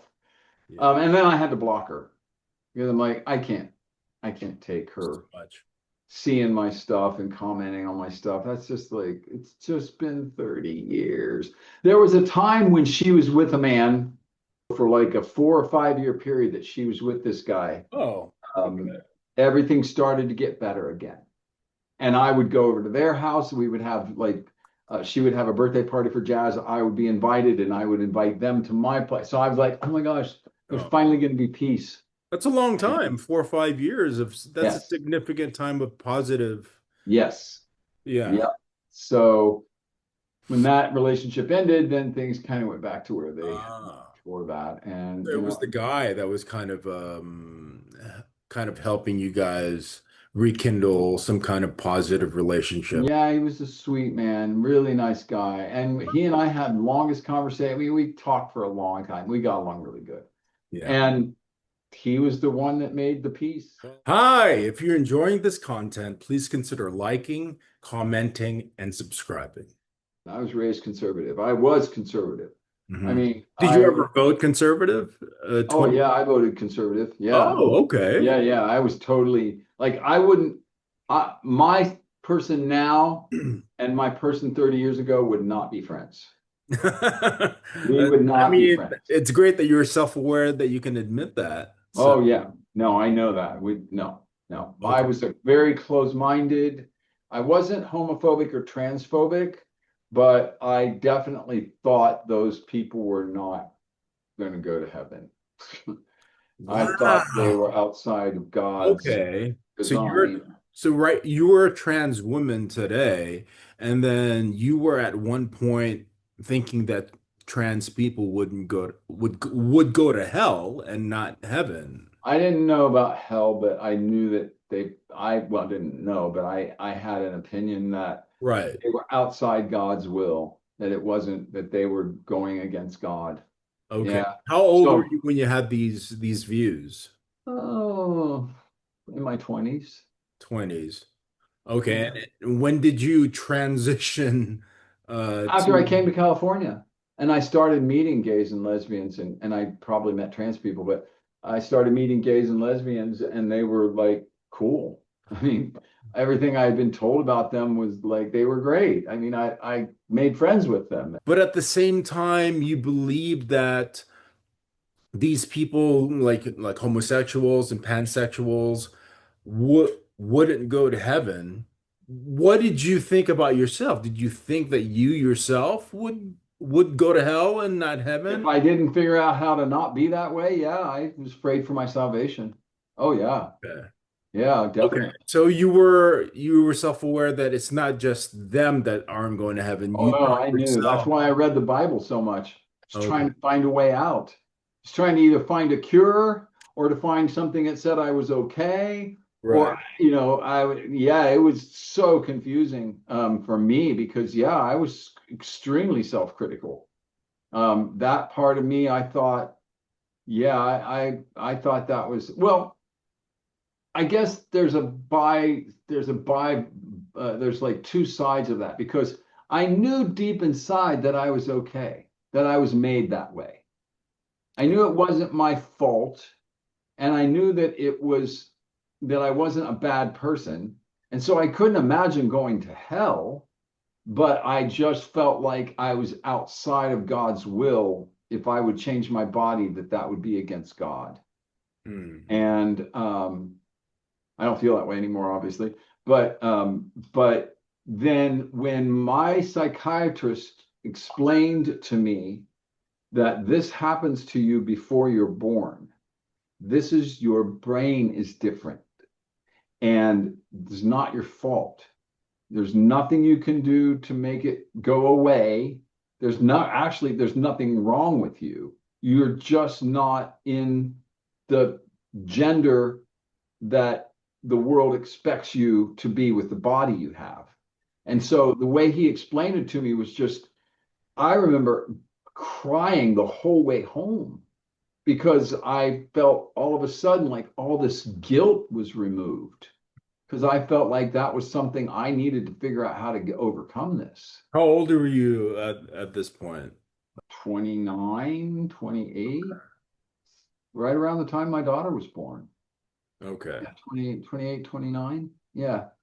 Um, so yeah, it wasn't until he gave me, until my mind knew, wait, this isn't your fault. You didn't do this to yourself. This isn't a choice. This is Hmm. just how your brain is. And you can either accept yourself or you can spend the rest of your life trying to deny yourself and repress yourself. That's the only two choices. It's not going to magically go away. It's going to get worse, probably, because the longer you live a repressed life, the worse it gets.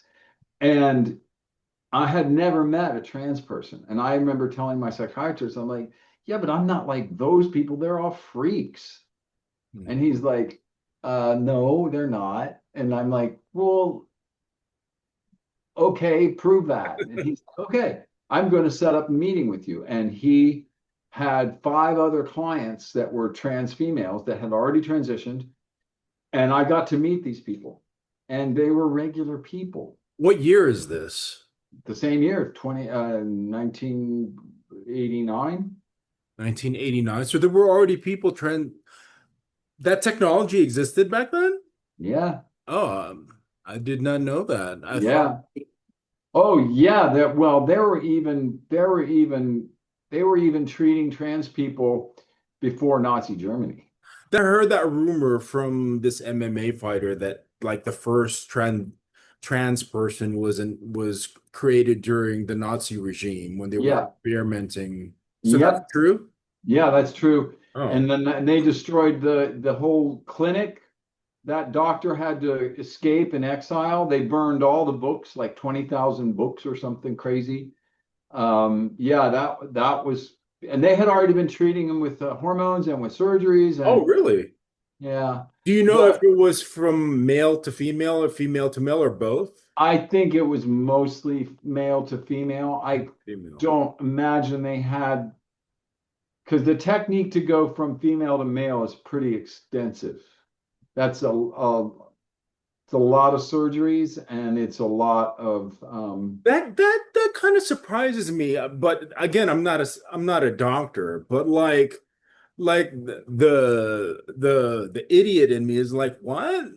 Just you put a it's you sort harder to build people think something. that you just sew a penis onto a vagina or something like that. Yeah, Not no, no, they have to build it around the clitoris. So right. they have to, and again, I'm not And expert on the also, body like the construction, guy but that's giving the penis, what does he want? What does he have now, right? So like logically, that doesn't like that doesn't make sense. There's not someone just donating their that's gender right.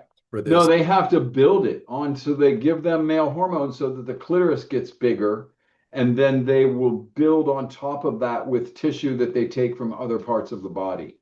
And they will Oh, take a vein that's from the arm to extend the urethra. I mean, I'm not an expert on that direction. I right. don't know that much about it, other than I know that it's a lot of surgeries, and but they can have a testicular implant, and then they can have a pump they put a pump inside so they can actually have erection. This is So going to be super, super expensive too. it So is. like if you have the means to have to go through a transition, that means that you're either heavily, heavily in debt or you're like part of maybe the 1% somehow because Yeah, or the government pays for it. I don't know. Because see, my surgeries, I had to pay for my surgeries. There was no insurance for hormones when I went through it.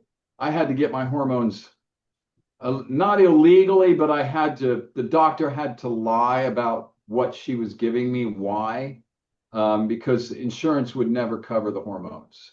They do now, but they didn't back then. So my surgery, I had to pay for my surgery out of pocket. And when I went through the surgery, the doctors were just perfecting the ability to retain orgasm. Because for the longest time, if you went from male to female, they weren't always able to preserve your ability to have orgasm, because that's a very special part of the body that has to be, the blood flow has to be preserved. So for me, fortunately, I mean, yes, fortunately, I am able to have orgasm, but that wasn't a guarantee. And how And old were you when you fully transitioned from male to female? when I had the surgery was December of 1995. But it's not one surgery, right? It's like For is me, it was, oh, it was. Okay. yeah, for me, So yeah, I it's didn't have the overnight second. Yeah, yes, well, kind of. Yeah, it was for a a few 3 week, hours. 3 week stay. So I went to Montreal for 3 weeks, and I'm there for a week when people are coming out of the surgery, and I helped them with their dilation, and I became like you're assigned to someone and you're assisting them. And Oh, then you have a week when you're in the hospital. You had the surgery, you're in the hospital for a week, and then you have a week when you're getting out, and you come out of the hospital, and then you have someone there that helps you through your recovery. that's a And requirement. no, that was just the place I went Oh, in okay. Canada. That Okay. was the place I went in Canada. I don't know how they do that now, but yeah, it was pretty painful. Really? It was pretty Are fucking you awake? painful. Not for the surgery, but afterwards, oh God, yes. Oh, Oh yeah, okay. that was a lot of pain. I mean, I wouldn't want to scare anybody and scare them away because you get over it, but I No, would I think you should just tell your experience and then yeah, yeah, yeah. I would be waiting at the nurse's desk for my painkillers. And I don't know if it was morphine. I think it was morphine. But yeah, yeah, What year was this again? I apologize. it was 95. 95. Okay. Yeah. Yep. And they did the Adam's apple reduction at the same time. Oh, And that gave me a voice disorder. I actually had to learn how to speak again. And that doesn't happen to everybody, but it happened to me. I couldn't sing. I had to learn how to sing again and how to speak again. So yeah, that was pretty traumatic to come back from having that major surgery. I couldn't cry, I couldn't talk. Um, right. it took me about probably a year and a half before I could talk normally. Right. And I still have the disorder, but nobody can tell. I mean, I learned how to talk around it, but yeah, that was pretty devastating. But at the same time, it's like I couldn't really afford to lay around and be depressed. I had a kid to raise, and I had the surgery before the last hearing, and so we had this long break for Christmas, and I had the surgery. I went to Canada during for Christmas. In fact, I was all by myself on Christmas Day in Montreal because there were no patients that came after me. The doctor was taking a break. Hmm. So after I came out of my surgery, one by one, everybody was going home, and I actually locked up the house and everything. I was the last one out. Yeah. Why did you So do it? Why did you decide to do it in Montreal? that was the doctor that had perfected that technique. Uh, And it was, the cost was only $15,000. Here in America at that time was 40. And there were only two surgeons in America that did it. One of them was being sued for malpractice because he was alcoholic and he was botching surgeries.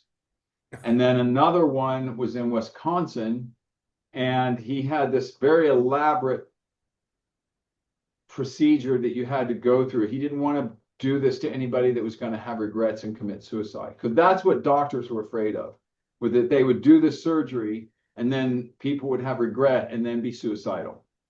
because so what happens when you have the surgery and you do regret it? What are your choices? You can't take it back. You can't, no, can't, no, Okay, no, so like because the urethra's gone, right. all the parts are gone. I mean, it's called inversion surgery because they take all of the tissue and they invert it. And Okay. so they take the penile tissue and the scrotal tissue and all of that part of the body, is inverted, and they sew things together to form like a pocket. That's what the neo vagina is basically. How So long it's is the still your procedure? skin. Yeah. How long Where, is the procedure? oh, I think it's like 4 hours or 6 hours. It's a Wow. time. Okay. But now in the past, they would take everything off and use skin from the leg or skin from the stomach and just build a vagina out of that. But you lost nerve sensitivity. Right. So the way with the inversion surgery, at least you're keeping your skin. They're just putting it in a different Right. place. Um, and then that's when they keep the nerve bundle, which retains the ability to have orgasm. Right. They build a clitoris off of the inverted urethra skin. The penis, the penis The no, tip. the clitoris. So Oh the yeah. clitoris is formed. They take the urethra and they invert that, and they put the nerve bundle from the bottom of the penis, and they put the urethral skin over that, and that's what forms the clitoris. And it's what's very interesting is that I've gone to doctors and not told them that I'm trans until after they examined me for whatever reason they would examine me, and they're like, "Oh, wait, I got to see this again because I would have never guessed that." So people can't even tell. Okay. People could look at me. I mean, doctors would look at me and go, you look female to me." Right. So But silly question from an idiot that doesn't know anything. Like you don't have a uterus, right? no, So no, they can't. you can't bear children or No, they can't do that. No, I mean, well, yet maybe one day they'll have that. That'd be great. I would love that. I mean, Mhm. I wanted more kids. I would have definitely gone for that option. But but yeah, no, they don't can't build ovaries or uterus or any of that stuff. So it's basically, it's basically just that pocket that they create. You're a diamond in the rough. I mean, for sure, because I mean, for I don't even know. I don't even well. I've never even heard Caitlyn Jenner talk about her surgeries or anything like that. I don't even know, to be honest, what her biological state is. I don't know if she went Yes, she she's had the fully surgery. transitioned. Okay. Yeah, Dr. Gary Alter, I think, is the her surgeon. I actually went to see him for just for checkup and everything, Okay. and some friends like, "Oh my God, you saw Caitlyn Jenner's surgeon." I'm like, "Oh my God, I didn't know that was her surgeon." Oh, But okay. yeah, and so I have a lot of compassion for people because curiosity. Okay, so the absence of information leads to rumor and speculation and gossip. And so Yeah. when people have the real information, then it's people are less likely to make up shit, and they're less likely to believe made up shit. That you're when you talk to someone that's actually been through it, and especially somebody that's been through it a long time ago, there's I never even realized how much how much curiosity is out there. And it's healthy curiosity. It's not like it has nothing to do with porn, and it has nothing to do with Yeah. voyeurism or any of that kind of kinky curiosity. It's just genuine curiosity. I mean, it's in the news almost every day now, and there are so many people that have no clue about Yeah. Because a the lot of it is like surgeries. cloak and dagger stuff Yeah, that yeah, it's like it seemed well from that's kind of like the tone that I get like is everything is done in the shadows. Like exactly. And it needs to not be. I mean, my perspective is the more information that's out there, the more people that know, the more people that meet people like me. We're just regular people. I mean, like when you did it in Montreal, that clinic where you got it done, are they regulated by the government or other Yeah, like health agencies there? They yep, are. Okay. yep. He bought, so my surgeon actually bought a hospital, And it's and legal. yep, and he bought a a big, very big home on the lake because he wanted to create this clinic specifically for this. Because before that, he was a plastic surgeon, did facelifts and boob jobs and Okay. whatnot. And through a number of different things that come up in his life and his son's life and a friend of his son's and whatnot, he ended up starting this called Transpors, Transpors, and it's still in my surgeon's retired, but the surgeon that's there now learned directly from my surgeon. I mean, and it's a major clinic there where they do both directions, male to female, female to male. And then, a lot of people would always ask me, as soon as they find out that I'm willing to talk about it, they're kind of like, okay, so what orgasm is better? Is a male orgasm better than a female orgasm? And it's like, they're just different. And so for me, I don't think I'm able to actually say what a real female orgasm is like. I only know what a trans female orgasm is like, but it's amazing. I mean, it's amazing. And it is, in my opinion, it's better than the orgasms I had as male. It's just so much better. But I think that also has to do with I'm in the role that I felt more natural with. And so there's no, when I would have sex as a man, I had to convince myself that I was penetrating somebody because in my mind, it still felt like I was being penetrated. I never could, I would have to convince myself, yes, this is what you're doing, the penetration. So now when it's sex on this side of the anatomy, I don't have to do any of that mind work. It's just the way that it feels. I mean, it just feels the way that it always felt, but now it's actually that I'm in that configuration. So that's probably part of why the orgasms are better because I'm in the state that I want to, the persona that I wanted to be in, or that I felt that I was born in. But the other thing that nobody talks about, and I don't know if I'm the only one because I never heard anybody talk about it, but have you ever heard of phantom limb syndrome? No. So if somebody loses an arm or a leg, Oh, okay. it'll itch. Their brain will say the arm itches, even though it's not there. So the brain remembers that neurological state, even though that item isn't there. Well, I had that. And I didn't know that until 2 years ago when the girl that I was dating, and again, this is graphic, but I don't care, she brought home strap-ons. And so that I could like penetrate her, like lesbian sex. Right. And so she used a strap on me and I would use one on her. Well, the first time I used it on her, I was like, oh my God, my brain still feels that I have a penis.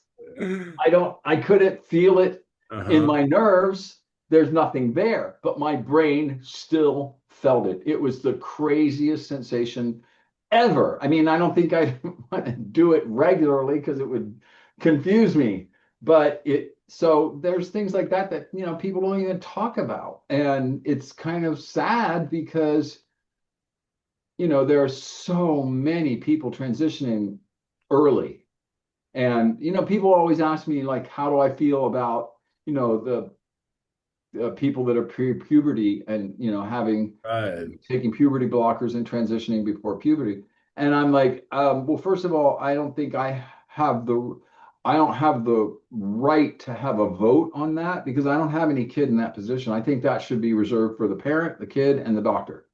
But I also don't think the government should be getting involved in saying they can't do it. And people say, well, if you would have been able to transition when you were younger, would you? And I'm like, of course I would have. I mean, of course. If someone had come to me at 5 years old or 6 years old or 8 years old and said, hey, you can have this. But then what? I wouldn't have my daughter. So would I go back and change it? No. But if it had been possible back then, of course I would have. I would have not even thought twice about it. I knew without a doubt. Since you're giving graphic details, I'm going to ask graphic questions. Yeah. What do they do to your testicles? Like they're gone. They're gone. That's gone. They just remove it. They remove the testicles. They keep the scrotal skin because that becomes part of the vagina. Okay. They keep the penile skin. It's like, this is an oversimplification, but it's like, and it might make you cringe a little bit because you're a guy and you have that part of your body, but we're past that already. Yeah, well, right. Okay, good. So it's like a zipper on the bottom of the penis and a zipper on the scrotum, and that makes this flaps of skin that they're then able to put inside, and they sew them together on the inside. Okay. And they reconstruct the vaginal cavity based on the penile skin and the scrotal skin. Right. So you But have to have electrolysis on the scrotum too, because you can't have hair growing inside of the new vagina. You can't, you don't want to have that kind of thing coming up. So yeah. the bigger a man is, the bigger the vagina is. And there are some people that have even more depth. They have more depth added by getting skin from somewhere else on their body, because not all trans men or trans women are large, large enough to make a vagina. I mean, they can make one, but not with much depth. So yeah, and then now there's another technique where they will actually pull a piece of the intestine through, and they create an opening so they can bring a piece of the intestine through, because the intestine, it lubricates. So for a person that had the surgery that I have, for me to have sex, I have to use like lubricant, a KY jelly or something, because my body doesn't make. I mean, I have orgasm and I'll have ejaculation from orgasm, but I don't make like a lot of lubricant. So I have to have KY jelly. The orgasm, your orgasm now, there's no sperm or No anything. sperm, but there's the ejaculate. There's definitely stuff that comes What is it? out. I asked my doctor that. He's like, your body still makes something down there from the adrenal glands or something. I mean, I Because don't it's know. The not prostate is still there. is it made of the same stuff that a female, like a biological No, female orgasm? no, It's not, right? no. It would be the same as the pre-ejaculate, when a man has the clear stuff that comes out, like the lubricant, that would be what comes out of me, because there's no sperm. And I still have a prostate. They don't take the prostate. They Okay. leave that in. So the adrenal glands still make some hormones, and then there are Yeah. some part of me still makes, because it comes out, it definitely comes out. And the better the sex, the more that comes out. So it's like crazy, Right. right? Yeah, I mean, it sounds like everything, I mean, like everything went good. To me, from a guy that knows nothing about this, it seems like when you're saying when you're like stating your the facts and the after effects, it sounds like you did your surgery in 2025. I know I'm it. so surprised that you got your surgery was a success in 1995. I know it. So Yep. if I mean I don't know anything about the surgeries today, Well, but like I say, are they better today? mine's They called the have to be. inversion. Mine's called the inversion surgery. And then they have another technique where instead of I mean, they still use the tissue that's from the penis and the scrotum, but they also then use a part of a part of the intestine for the actual vaginal shaft, because it lubricates, And because your intestines it secrete. looks I like from like you fooled doctors before, so it looks like Yes. the real thing. Yes. Okay. Yep. Yep. Doctors would be. I had a doctor. I had a yeast infection or a urinary tract infection. I don't know what it was. And I went into for a doctor, and I was like, I haven't had a pap smear or anything, because I don't have, well, I can't have a pap smear because I don't have female organs, but I was curious. I wanted him to just check me out internally, to just look inside, make sure everything was okay. There's no polyps or tumors or anything, because I can't see in there. I can't put a flashlight or whatever. And so he did a full examination where he looked inside my vagina, and we were done. And I was putting my clothes back on, and I'm like, okay, I just wanted to let you know, and I didn't want to tell you in advance, but I wanted it to wait and see if you said anything. But I'm post-operative transsexual. And he was like, wait, what? And I'm like, yeah. And he's like, oh my God, wait, I got to see this again. And so he brought his nurse in. That He's like, sounds Do you mind That showing my sounds like nurse? Because medical malpractice. I think you can file. I gotta see this again. and he brought his nurse in. He even asked me, he's like, would you mind? I mean, neither one of us have ever seen a neo vagina before. And I'm like, I don't care. Yeah, All I'm all right. about people being educated. I And mean, so they're in there just it sounds looking like and you were game for it. So doesn't you bother got me. I mean, if all it right. bothered me, I would have not, and then it wasn't only that, but I also, it's my cardiologist. Like I went to my cardiologist and I was talking to him and I had seen him a couple times and and then the third time I went to see him, I is when I told him. And I mean, I don't know how he couldn't tell. To me, I still look like the same person that I was before, but he couldn't tell. And so I told him, I said, I'm just curious, did you know that I'm post-operative transsexual? And he's like, no, I didn't know. I'm like, well, you're not paying attention or what? He's like, well, no, I wouldn't guess that. And so I said, well, have you ever seen, the surgery? And he's like, well, no. And I could tell he was interested. And I'm like, well, if you want to see what it looks like, I mean, I think they ought to show this to doctors as a part of their education. I mean, it's sad to think that doctors don't get a chance to see stuff, but yeah, he was totally interested in it and didn't bother me in the least. I Wow. know All right. because again, like I said, I think that the more people know, the more information that's out there, the more normalized it becomes. And the more normalized it becomes, the less freaked out people are. All right. Because I remember when I got that book when I was 19, and I was looking at the pictures of surgeries from back then, and they were horrendous. They looked terrible. And it was like, oh God, they're not doing that to my body. I'm not going to have that. Oh, and then they would patches where they would take skin from the legs or the stomach, and I'm like, oh God, no, that's butchering. And so Well, that's why when they talk about butchering now, no, it's not at all. It's just a realignment. You just put tissue in a different place. So yeah, to me, that's why I'm just so open about it because I think that the more information people have, the less gossip and the less disinformation. And everybody's curious. sure. I mean, you've talked about the positive effects, but you also mentioned that post-op that the level. Can you describe the level of pain like immediately after you woke up post-op? Yeah, it was. Well, they had done both this surgery and this surgery, and I couldn't scream. I couldn't make any sound. So not only could I not scream or yell or ask for help, so that was terrifying, and this hurt. But the pain here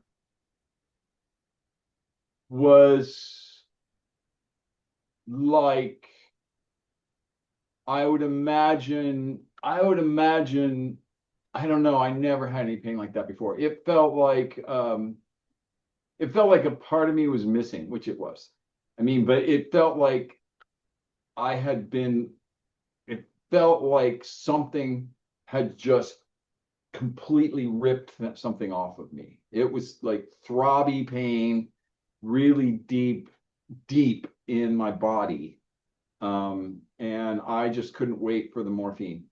I couldn't wait. And as soon as it would start wearing off, it would start throbbing and hurting, and I'd be like, I would get in my wheelchair and I would wheel myself out to the nurse's desk and just sit there and just How do you urinate after a post-op? you have a catheter. Well, so they shorten the urethra because there's extra urethra because you don't have a penis anymore, and so they insert a catheter. And so for the first 2 weeks after the surgery, you have a catheter. And Okay. so where they put the urethra is directly below where they build the clitoris, and the urethra is directly below that. And so that's one of the things that, after the surgery, you have to do what's called dilation, and they give you these plastic bars. I don't have mine right in front of me, but And I still use them because that's the only way to I mean, women use these too. Genetic women use them, but they're called dilators, and they're like plastic bars that you put inside. Because if you don't do that, then all the sutures, they'll start sticking together and you'll lose the depth. And so that's one of the most important things about after having the surgery is to make sure you continue to dilate. And that was a dilation session lasted an hour, and I had to do it every 3 hours.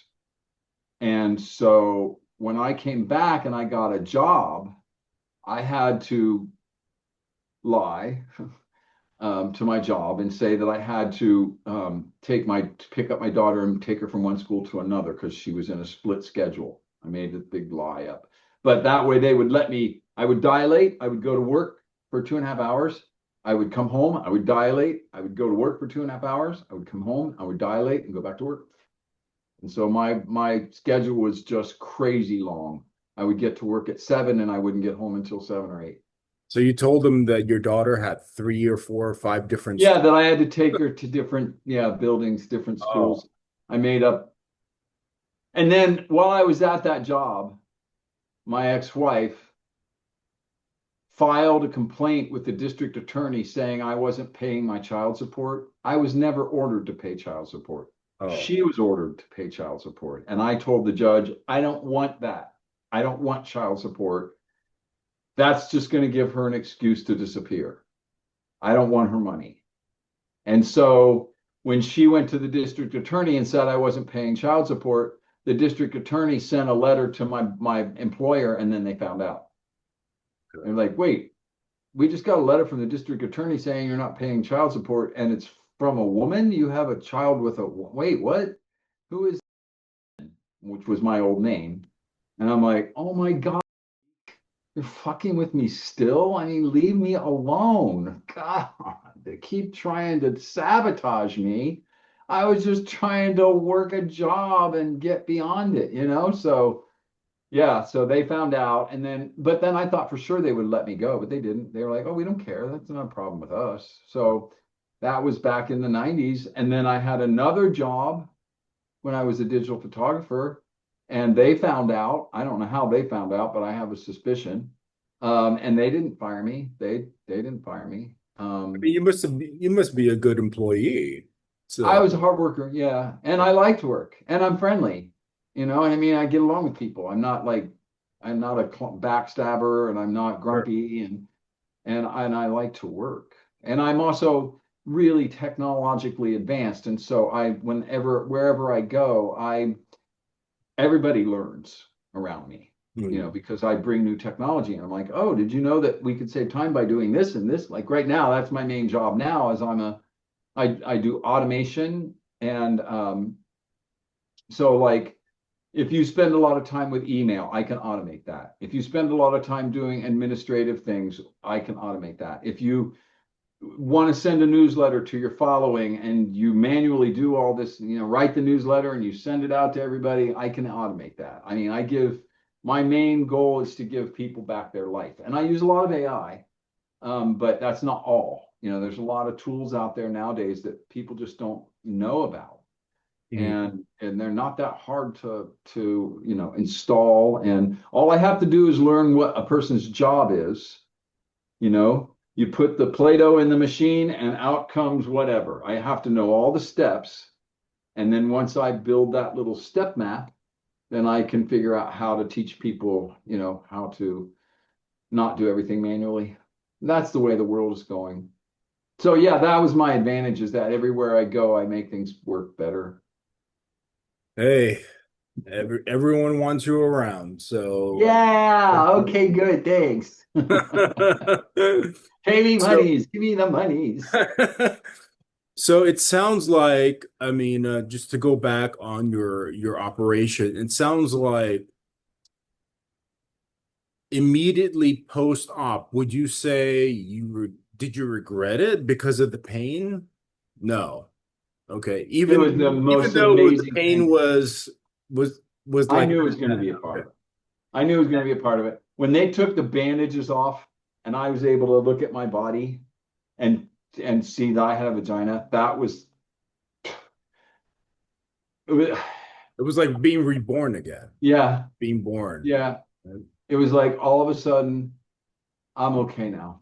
After whatever age I was, 20, no, 33 or 4 or whatever, however old I was, can't remember now. 32. Yeah, it's like, nope, I'm okay now. Everything's okay. Finally, I'm in the body I was supposed to be in. It was like somebody had just chiropractic my spirit Right. and adjusted me and put me in a new body. And I was like, oh my God, I'm finally in my body. I'm back. I'm here. Hey, look, it's me. Um, yeah, and it is. It's like a whole different life. I mean, when I think of that person that I was, I have a lot of compassion for who I was Right. because I was so confused and I was so just self-critical. I didn't have body dysmorphia. I didn't hate my body, but I just knew I was in the wrong body. Mhm. And it's like, it's really hard to explain. And for somebody that doesn't have that, it seems like, so wait, what? But it just, yeah, no regrets at all. Mhm. And again, going back to my paper route, that's what I learned. You have to live your life on your terms Right. because when you're taking your last breath, all the people that you thought you were going to impress and please by doing what they told you to do, they're not going to be there. When you're thinking, oh, I should have played guitar, or I should have been in sports, or I wish I would have just believed in myself and done what I wanted instead of become a whatever, because so many people end up that way. And that to me is the tragedy, to go through a whole life and realize you weren't living your life for you. Right. Can't get it back. So that was the thing that motivated me.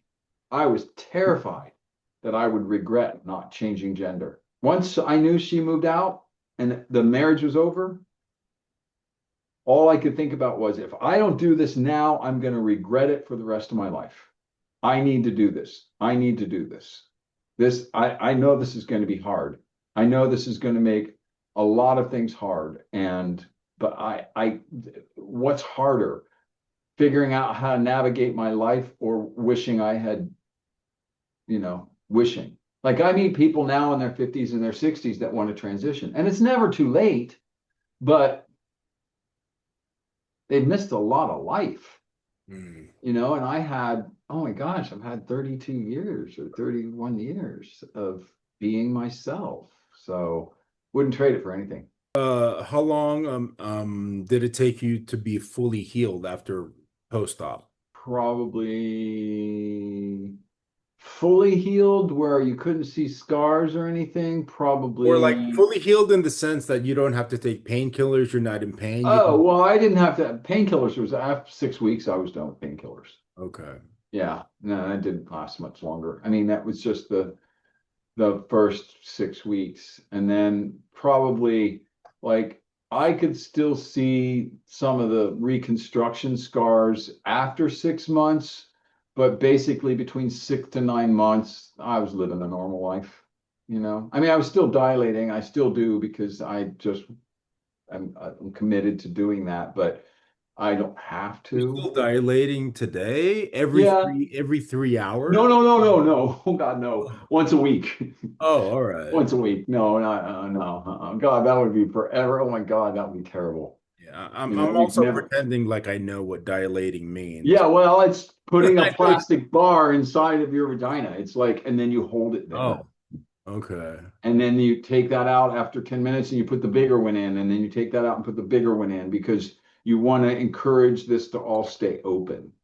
Are you peeing with the same tunnel or whatever, the same Yep. channel? Same. Yep. The Same same channel you had urethra. when you had a penis. It's just shorter because Oh, there's a lot of extra. But that okay. urethra, when they reconfigure all the tissue, they take that extra urethra and they build the clitoris out of some of it, but Okay. there's some of it that goes away with the testicles. But yeah, I mean, yeah, I pee. I mean, I can't stand up and pee, but I have to sit down, but that comes with Well, the you can't territory. you can't have it all, Regina. I You know it. I mean, I can't imagine stand I up and could, but pee. I it would mean, splash, it'd get on your ankles or something if I tried to do it now. But no, it's like If you Um, knew that you couldn't stand up and pee, you wouldn't have done what you did. oh, no, that wouldn't have So, I done. mean, Yeah, it could. That was the least. I mean, and it's funny too because the difference between bathrooms. I mean, which bathrooms are grosser? They're both gross. yeah, Guys are just as gross as girls. Everybody's like, girls are pretty and their bathrooms aren't gross. I'm sorry, they can be really bad. I, Yeah, I pee. I mean, I can't stand up and pee, but I have to sit down. But that comes with the well, you territory. can't have it all, Regina. I You know it. I mean, I can't imagine stand I up and could, pee. but I it would mean, splash. It'd get on your ankles or something if I tried to do it now. But no, it's like, if you knew that you couldn't stand up and pee, you wouldn't have done what you did. no, that wouldn't have So, I done. mean, Yeah, it could. That was the least. I mean, and it's funny too because the difference between bathrooms. I mean, which bathrooms are grosser? They're both gross. yeah, Guys are just as gross as girls. Everybody's like, girls are pretty and their bathrooms aren't gross. I'm sorry, they can be really bad. right. Uh, they Oh, don't pee all over really? the floor like guys pee all over the floor. Well, But what are your views on all gender bathrooms? Because this is kind of I'll give you my short take on just like my layman's experience on all gender bathrooms. Like in my view is that at least in LA all gender bathrooms are like in California, or more specifically here in Los Angeles, are just like some kind of form of tokenism because it's only like the small bathrooms that are private and can only hold one or two occupants that are designated as all gender, right? Like the yeah, bigger bathrooms that are meant to occupy more two or three people are designated as either men or women specifically. But a buddy of mine in New York works in an upscale office and they have an all gender bathroom. So it's real. But it was constructed properly. Like they had floor to ceiling walls so that you couldn't tell who was in the other stalls unless you yeah, saw them enter or until you saw them exit. But you have to keep in mind that this all gender bathroom was in an office building. So, unless the employees would bring their children to school, it was only primarily being used by adults. And, my buddy expressed that it's sometimes awkward because you don't know who's in there. And, it's awkward because it's also new. But to be fair, it's kind of awkward taking a dump when someone's next to you anyway. I mean, yeah. It doesn't really matter. Yeah, exactly. yeah, if I had a bad meal and I suddenly get the runs and there's someone in the next stall, I have to drown out the noise and, Yes, yes, exactly. flush the It's toilet. really funny You that know. we're embarrassed by the things our body does. Somebody taught us to be embarrassed by it, but that's Yeah. society. But if my bowels are fine, it sounds like I'm throwing quarters in a wishing well. So, Yeah, but yeah. So for all gender bad, I don't, that doesn't bother me. I mean, but see, I've never been modest anyway, as far as bodies. So I might not be the best candidate. I think people are hung up about bodies. So there's been some times when I've gone to all gender bathrooms and there have been urinals. And so you'll walk in and there's guys peeing, standing up peeing, and there's women in there too. And like, oh, where yeah, is this? well, that been a couple places. One in Santa Cruz when we went to play the music festival we were just at, that Okay. had an all gender bathroom with, urinals and stalls. And then there was another one in one of the clubs that I went to. Yeah, it doesn't really bother me because I mean I'm not one of these people. I don't care if somebody sees my body. I don't care if I see somebody else's body. I'm not trying to see anything because but I'm not visually turned on by that anyway. It doesn't do anything to me. No, I think the controversy, if there is a controversy, and I think there is. I mean, like because all gender bathrooms aren't like when you go to Disneyland or theme parks, there are no all gender bathrooms. So it's like I think the controversy is when children are in these all gender bathrooms, and it's just weird. They transition from specific men and women bathrooms, and then all of a sudden, if the but the hope is that the technology of transitioning is so good that you can't tell men from female. Everyone looks like, if you've transitioned from male to female, you really look female. And if you Yeah. transition from female to male, you really look male. So wherever you go, it looks like you're using the right bathroom. Yeah, I guess, yeah. I think again, I think that it's interesting because I think parents and adults worry a lot about children being confused. And I think children are just curious. And as soon as you tell a child, well, that's just a man that became a woman, the child is just going to accept it. They don't have the same biases. They don't have enough life experience to have hangups. And so unless there's something uncomfortable about the person they're seeing, like if, in a perversion way, or the child feels threatened, I just don't think kids get hangups. I mean, like my in my imagination, there would be an issue where, like, maybe like like a little girl is in the women's bathroom, and then there would be like a man biological male in there, like maybe standing up or urinating or something like that. I don't know. I mean, like, Yeah.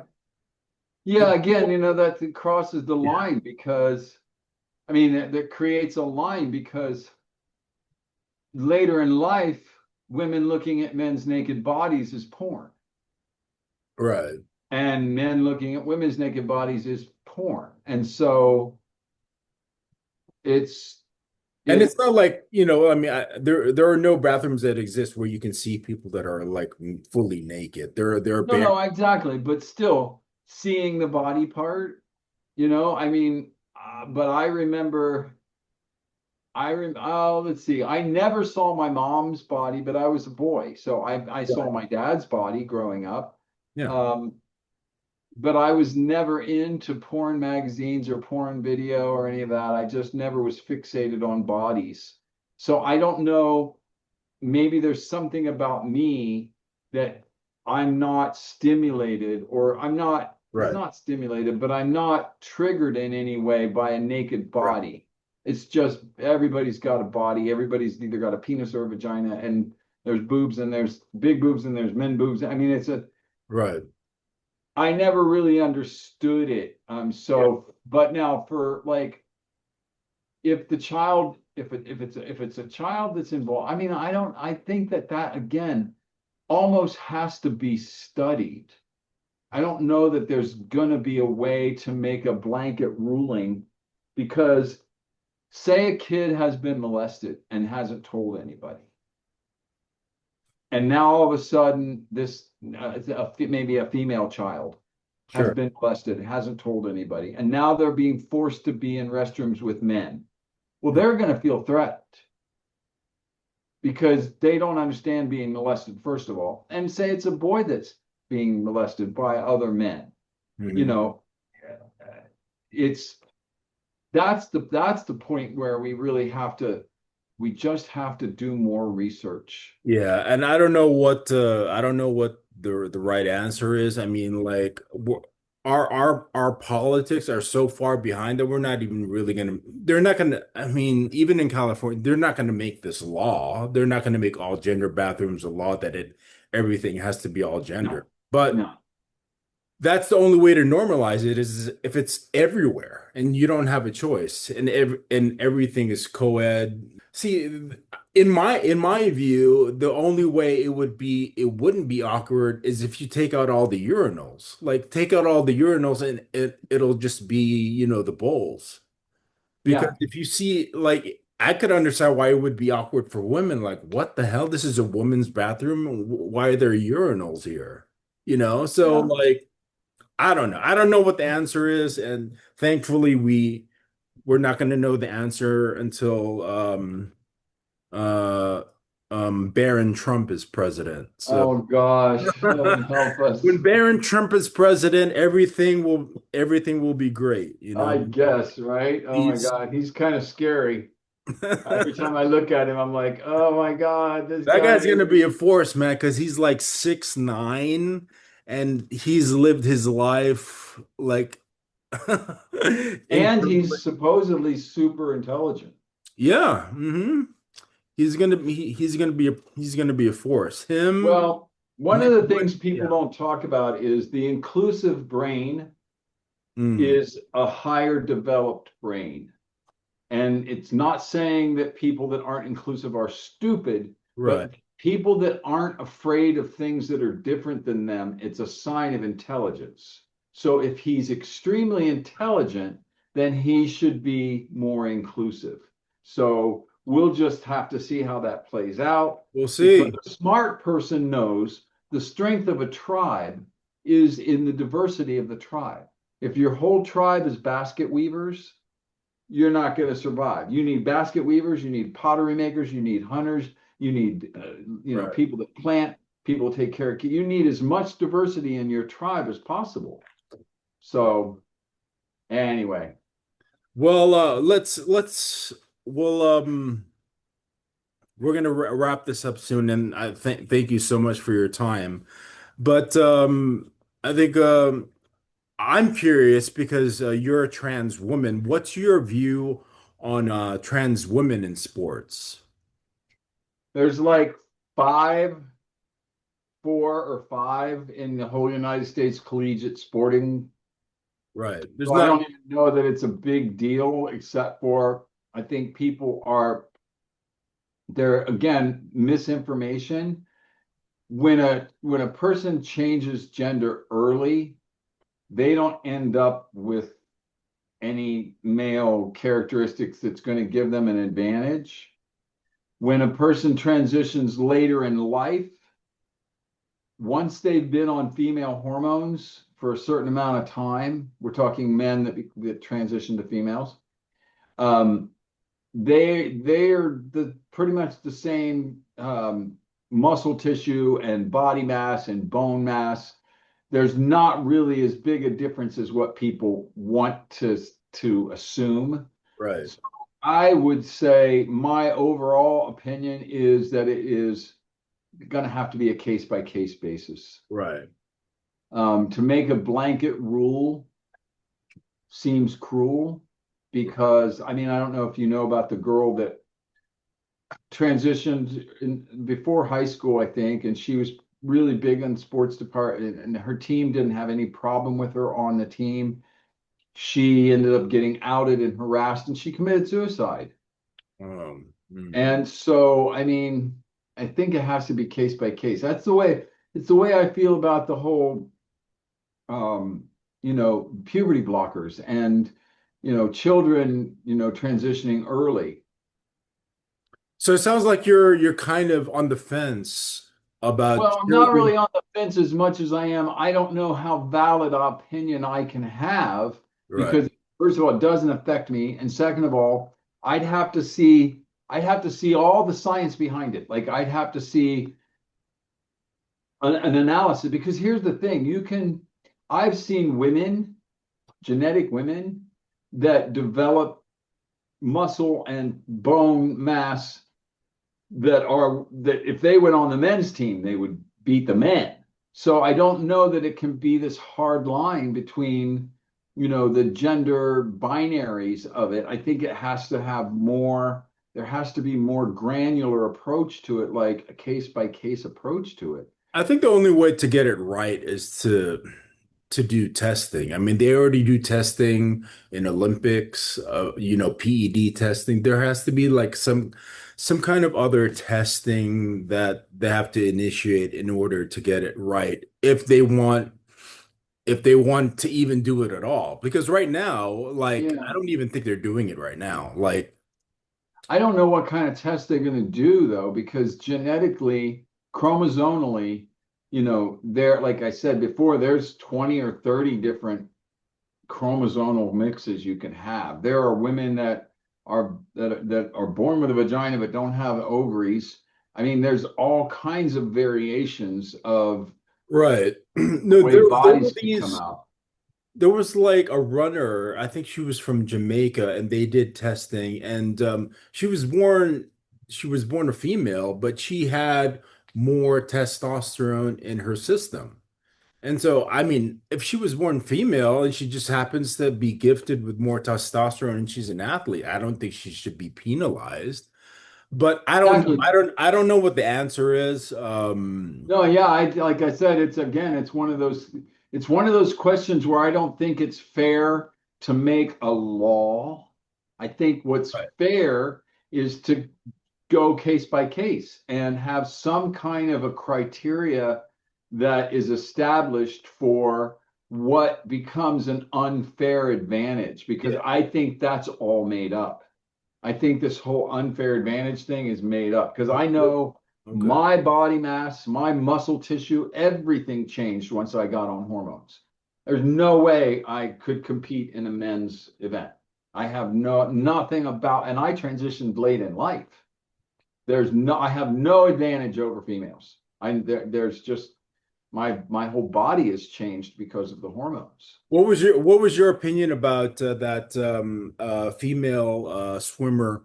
I think her name was Leah Thomas. She didn't transition. She was like biologically still a male, and she won the collegiate.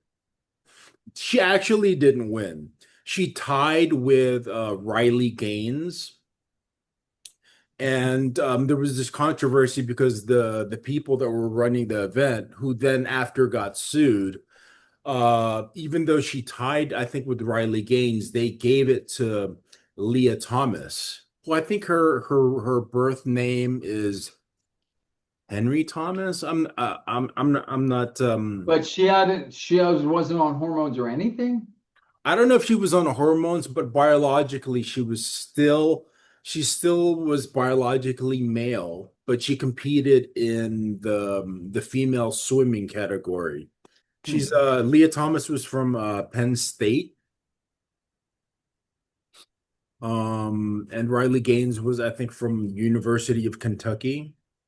I don't know. That's Like, such a, yeah. because you don't want anybody to have an unfair advantage, but at the same time, you don't want to make blanket laws that it's just like The women that are born controversy women. was she was like an average male. She wasn't even ranked high when she was competing against the male people, right? The male swimmers.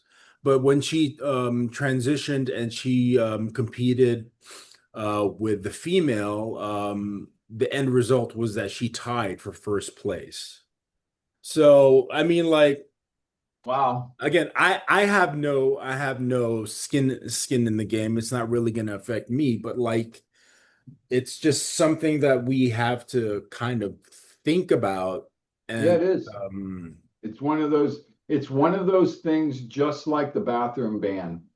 but I Just think like, your instinct is right, is that like you don't want people, if you have a fair advantage, then the answer should be probably not, if right? you have Like an unfair advantage. if you have an unfair advantage, like you Yeah. don't want a biological male in a boxing match or in an MMA match with like a biological female, right? Like No, that I mean, that might again, not look that's the point where I would have to, well, I mean, I'm not even smart enough to know, but the person that's making these decisions has to have information available to them to evaluate it. Because if you're going to make a blanket rule, then that's lazy, and that's going to Right. cost That's lives. why that's why they have to do some kind of comprehensive test Yeah, and I to don't even find know what out. kind of test. It couldn't be a Yeah. chromosome test. It would have to be a bone mass and muscle mass, and Muscle mass, estrogen, whatever it but is. I don't even know if the hormones themselves are going to be the factor. I mean, again, this is outside my purview It's of hey, I don't it's know outside enough my purview, about it, sure. but it just like I what the it's the same thing I feel about the puberty blockers Yeah. and all of these things that they're trying to do. It's just because I know the motive is discriminatory in nature. Yeah, I mean, That's what makes me suspicious. I think people's instinct was inclusive. Yeah, They wanted to include Leah Thomas in the women's category. So they wanted to be inclusive, but it kind right. of backfired in Yeah, this specific case. yeah, But, you know, we're not, yeah. And it's one of those things that, wow, look at how hard it is when, I mean, I had one friend say, we should just not have men or women's, we should just have all one. And then, and I'm like, that doesn't work. And he's that's like, not going well, to work. what I if we mean, have a like, they can have that special now. team for trans, that's just, any of the trans people have their own team. And I'm like, okay, that doesn't work either. Yeah. So I think that the end the goal of having like a blanket law or a blanket rule is the problem. And I think that's going to probably be the way it is in every kind of situation that comes up Right. with this. They're going to have criteria. There has to be some kind of criteria because knowing that there's only 4 or 5 actual cases of men who've transitioned to female in collegiate sports, there's so few. And It that also this, depend on the sport, right? yeah. And then one Yeah. of them was chess, If it's chess, dude, come on. right? I mean, so that's why trying to make some kind of blanket rule to me, that's what makes me go, wait, what's your agenda? I mean, okay, we can talk about the criteria and the testing and all that, but what's your agenda? Yeah. Do you have an agenda? Because it sounds to me like you're trying to, it's the same thing with a military ban, you If know. it's chess, nobody watches chess anyway. Let any dude like, But yeah, yeah, so how much does how much of the argument is actually agenda argument as opposed to real world cases?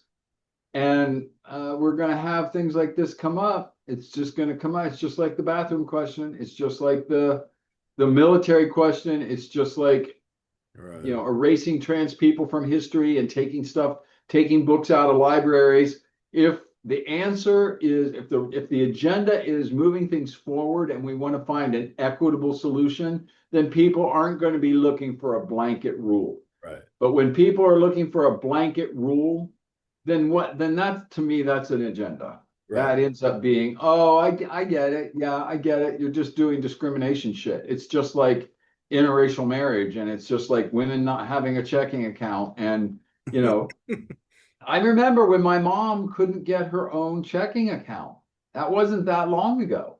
right. She had to have my dad sign for her to get her own checking account, to get a checking account with her name on it. So yeah, first I want to look at the motivation, and then I want to case by case. I mean, I know that makes it harder because you have to actually take the time to look at the individual cases. But yeah, I mean, wow, it's gotten to that point where it's a really hard one. There's other things like that in the trans landscape right now. And Yeah, I think it's a good thing because that means that it's there. it's pos that there's potential for new things to The happen. discussion is happening. At least the discussion is happening. Yeah. No, you're right. So, well, thank you so much. Well, we covered everything. I think we solved all the problems in the world. Oh yeah, I mean like it took it took a while, but we've solved all the mysteries and all the challenges that face us. But Yeah, and I think that the bottom line is moving forward, we want to make as many decisions as we can based on, like you said, being inclusive. Because as soon as it's a club mentality, as soon as it's, well, you don't believe in my God, so you're not going to heaven, that's when that is a smaller brain. And there's a thing called extinction burst. mm, And it happens in nature all the time, but if you apply it to what's going on now, it's kind of like as soon as any part of a society or a species feels like it's becoming less relevant or it's dying out, a lot of times it will make every effort it can to climb back to the top, to be the top. And I'm white, so I can speak from this specific advantage point. There are less and less white people in the world every year. And I suspect a lot of the bringing up of the white supremacist initiatives and drives and is because white people, the white people that are prejudiced and biased and bigots, they know there's less and less of white people. And they thought for the longest time that Santa Claus is white. And they told the world that Santa Claus is white and Jesus is white and he wasn't white. I mean, so anytime a part of society can feel its advantage or its edge is slipping, it's going to do everything it can to stay at the top. So I see a lot of that driving what's going on with the Trump thing. I mean, I know there's non-white people that like Trump, but the majority of people that vote for Trump are white. right. And they have that feeling against people that aren't white. And the majority of things that are happening negatively to people in this current administration are against BIPOC. The people of color, people, indigenous people, anybody that's marginalized, and that even goes to the females, whether they're white or not. But that whole patriarchal push of, women should be subjective to their husbands and women don't have the right to make the choice of their body. And that's backwards stuff. But it makes sense because it points to the loss of white man's control over everything. And I mean, all the richest dudes are white, man. I mean, it's so obvious to someone. I mean, for me, I look at it, I'm like, oh my God, it's so obvious. How about they don't think we can see? I mean, we have one black president, one. I mean, and no women presidents. And so that's when I think it's going to really turn around when we either get a woman president or we get a person of color as president again, or oh my heaven forbid, trans people in government. And there's trans people in government now. What scares me is that I was talking to my wife about this, is that to me, from my perspective in politics, the way I see it, there's no one exciting on the left. The right, oh my God, the right have characters, okay? Nick Fuentes is on the rise. He is a force to be reckoned with. I mean, he has 5 million followers on Rumble. He's not even allowed on YouTube, and he has 5 million followers, okay? And this guy is gonna he's gonna be a force to reckon with. He can't even run for president because he's only 27 years old. He was in Charlottesville. I mean, he's I mean, if you hear him speak, he's really well spoken. I don't know if you've ever heard him speak, No, I haven't. but there's no one exciting on the left. No, there isn't. To me, in my the most exciting person on the left was Bernie, and I know. they didn't even give him a chance. I know it because So he's against the status quo. I yeah. mean, yeah, and again, I think that's basically She's because AOC, but she annoys men. So like she's not gonna get the men vote. nope, I know it, and I think that you then people were talking about Gavin Newsom, and I'm like, oh my God, he's just an opportunist. He's not. Yeah. The problem is that one of the problems is that we have no term limits. We We do. have We no, don't. I mean for president we do, but not in Oh, in Congress and yeah, Senate. and our Supreme Court and all that stuff. There's no term limits. You can be there forever. So, and then the other problem is you get paid for the job. And if you look back in history, the original politicians were also other things. Uh, That wasn't their main job. They weren't doing it for the money. They were doing it because they had contributions to make. I mean, it's the same with pastors. Pastors used to have a job and they were also a pastor. And now churches are nonprofit and corporations can contribute to political campaign. I mean, so capitalism is the problem more so than all the little factions of our government. The problem is greed, and capitalism has supported greed to the point now where we're really close to either the next revolution or the next depression. I mean, this next 4 months of the first 4 months of next year. I mean, from what I do a lot of research on this, what I can tell, and the people that I listen to, it's going to be all hell breaking loose. well, who do you listen to? But mostly the like YouTube. I watch YouTube and Oh, I like listen to. You ever watch the guy, the Diary of a CEO? yeah. Uh-huh. Yep. The Chris British William. guy. Yeah, yeah. And Chris Williamson. There's 4 or 5 people that I'll scan their podcasts, and it's mostly the guests that they have. It's not really the hosts as much as the guests. And I'm sure I could like go through and give you my YouTube history and point all these names out. But the general theme is that it's unsustainable. Where we're at is unsustainable. We have such an equity diversion now. I mean, equity in inequity of finances. People can't afford houses. You Right. know, wages aren't going up as fast as rent and cost of living. It's just pretty soon the regular people aren't going to be able to buy the widgets that the rich people were making their money on. Right. So, I mean, it's the upper 20% provide 50% of consumer spending. That's the latest figure. And if interest rates aren't go down, I think this is all Trump's idea. I think because the best thing to do is crash the economy. Not his idea, but it's his point. I think Right. it's Project 2025, but he's the pawn. So if you crash the economy, all the rich people can go in and buy everything for real cheap.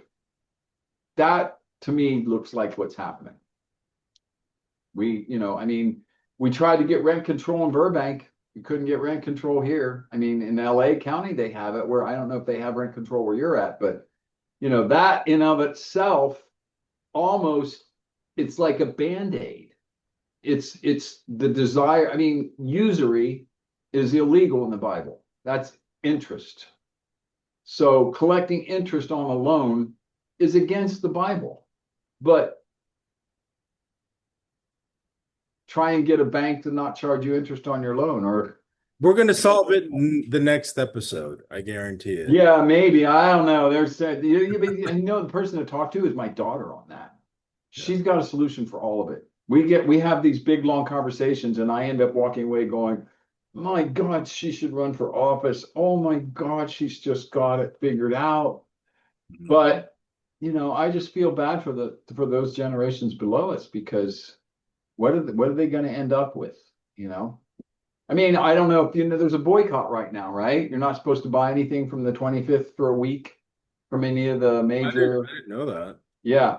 No, So heard it. I haven't heard it. what other choice do we have? Voting doesn't work, and if boycotts don't work, and they divide the nation so that we're fighting each other, this is exactly the way that the elite want. But but maybe there'll be like an alien that'll come and like set us all free. That's the silver lining that we're hoping for as humanity is that the Yeah, some alien. I think that's a good note to end on. Thank you everyone for listening. Welcome to Straight Up Gay Talk.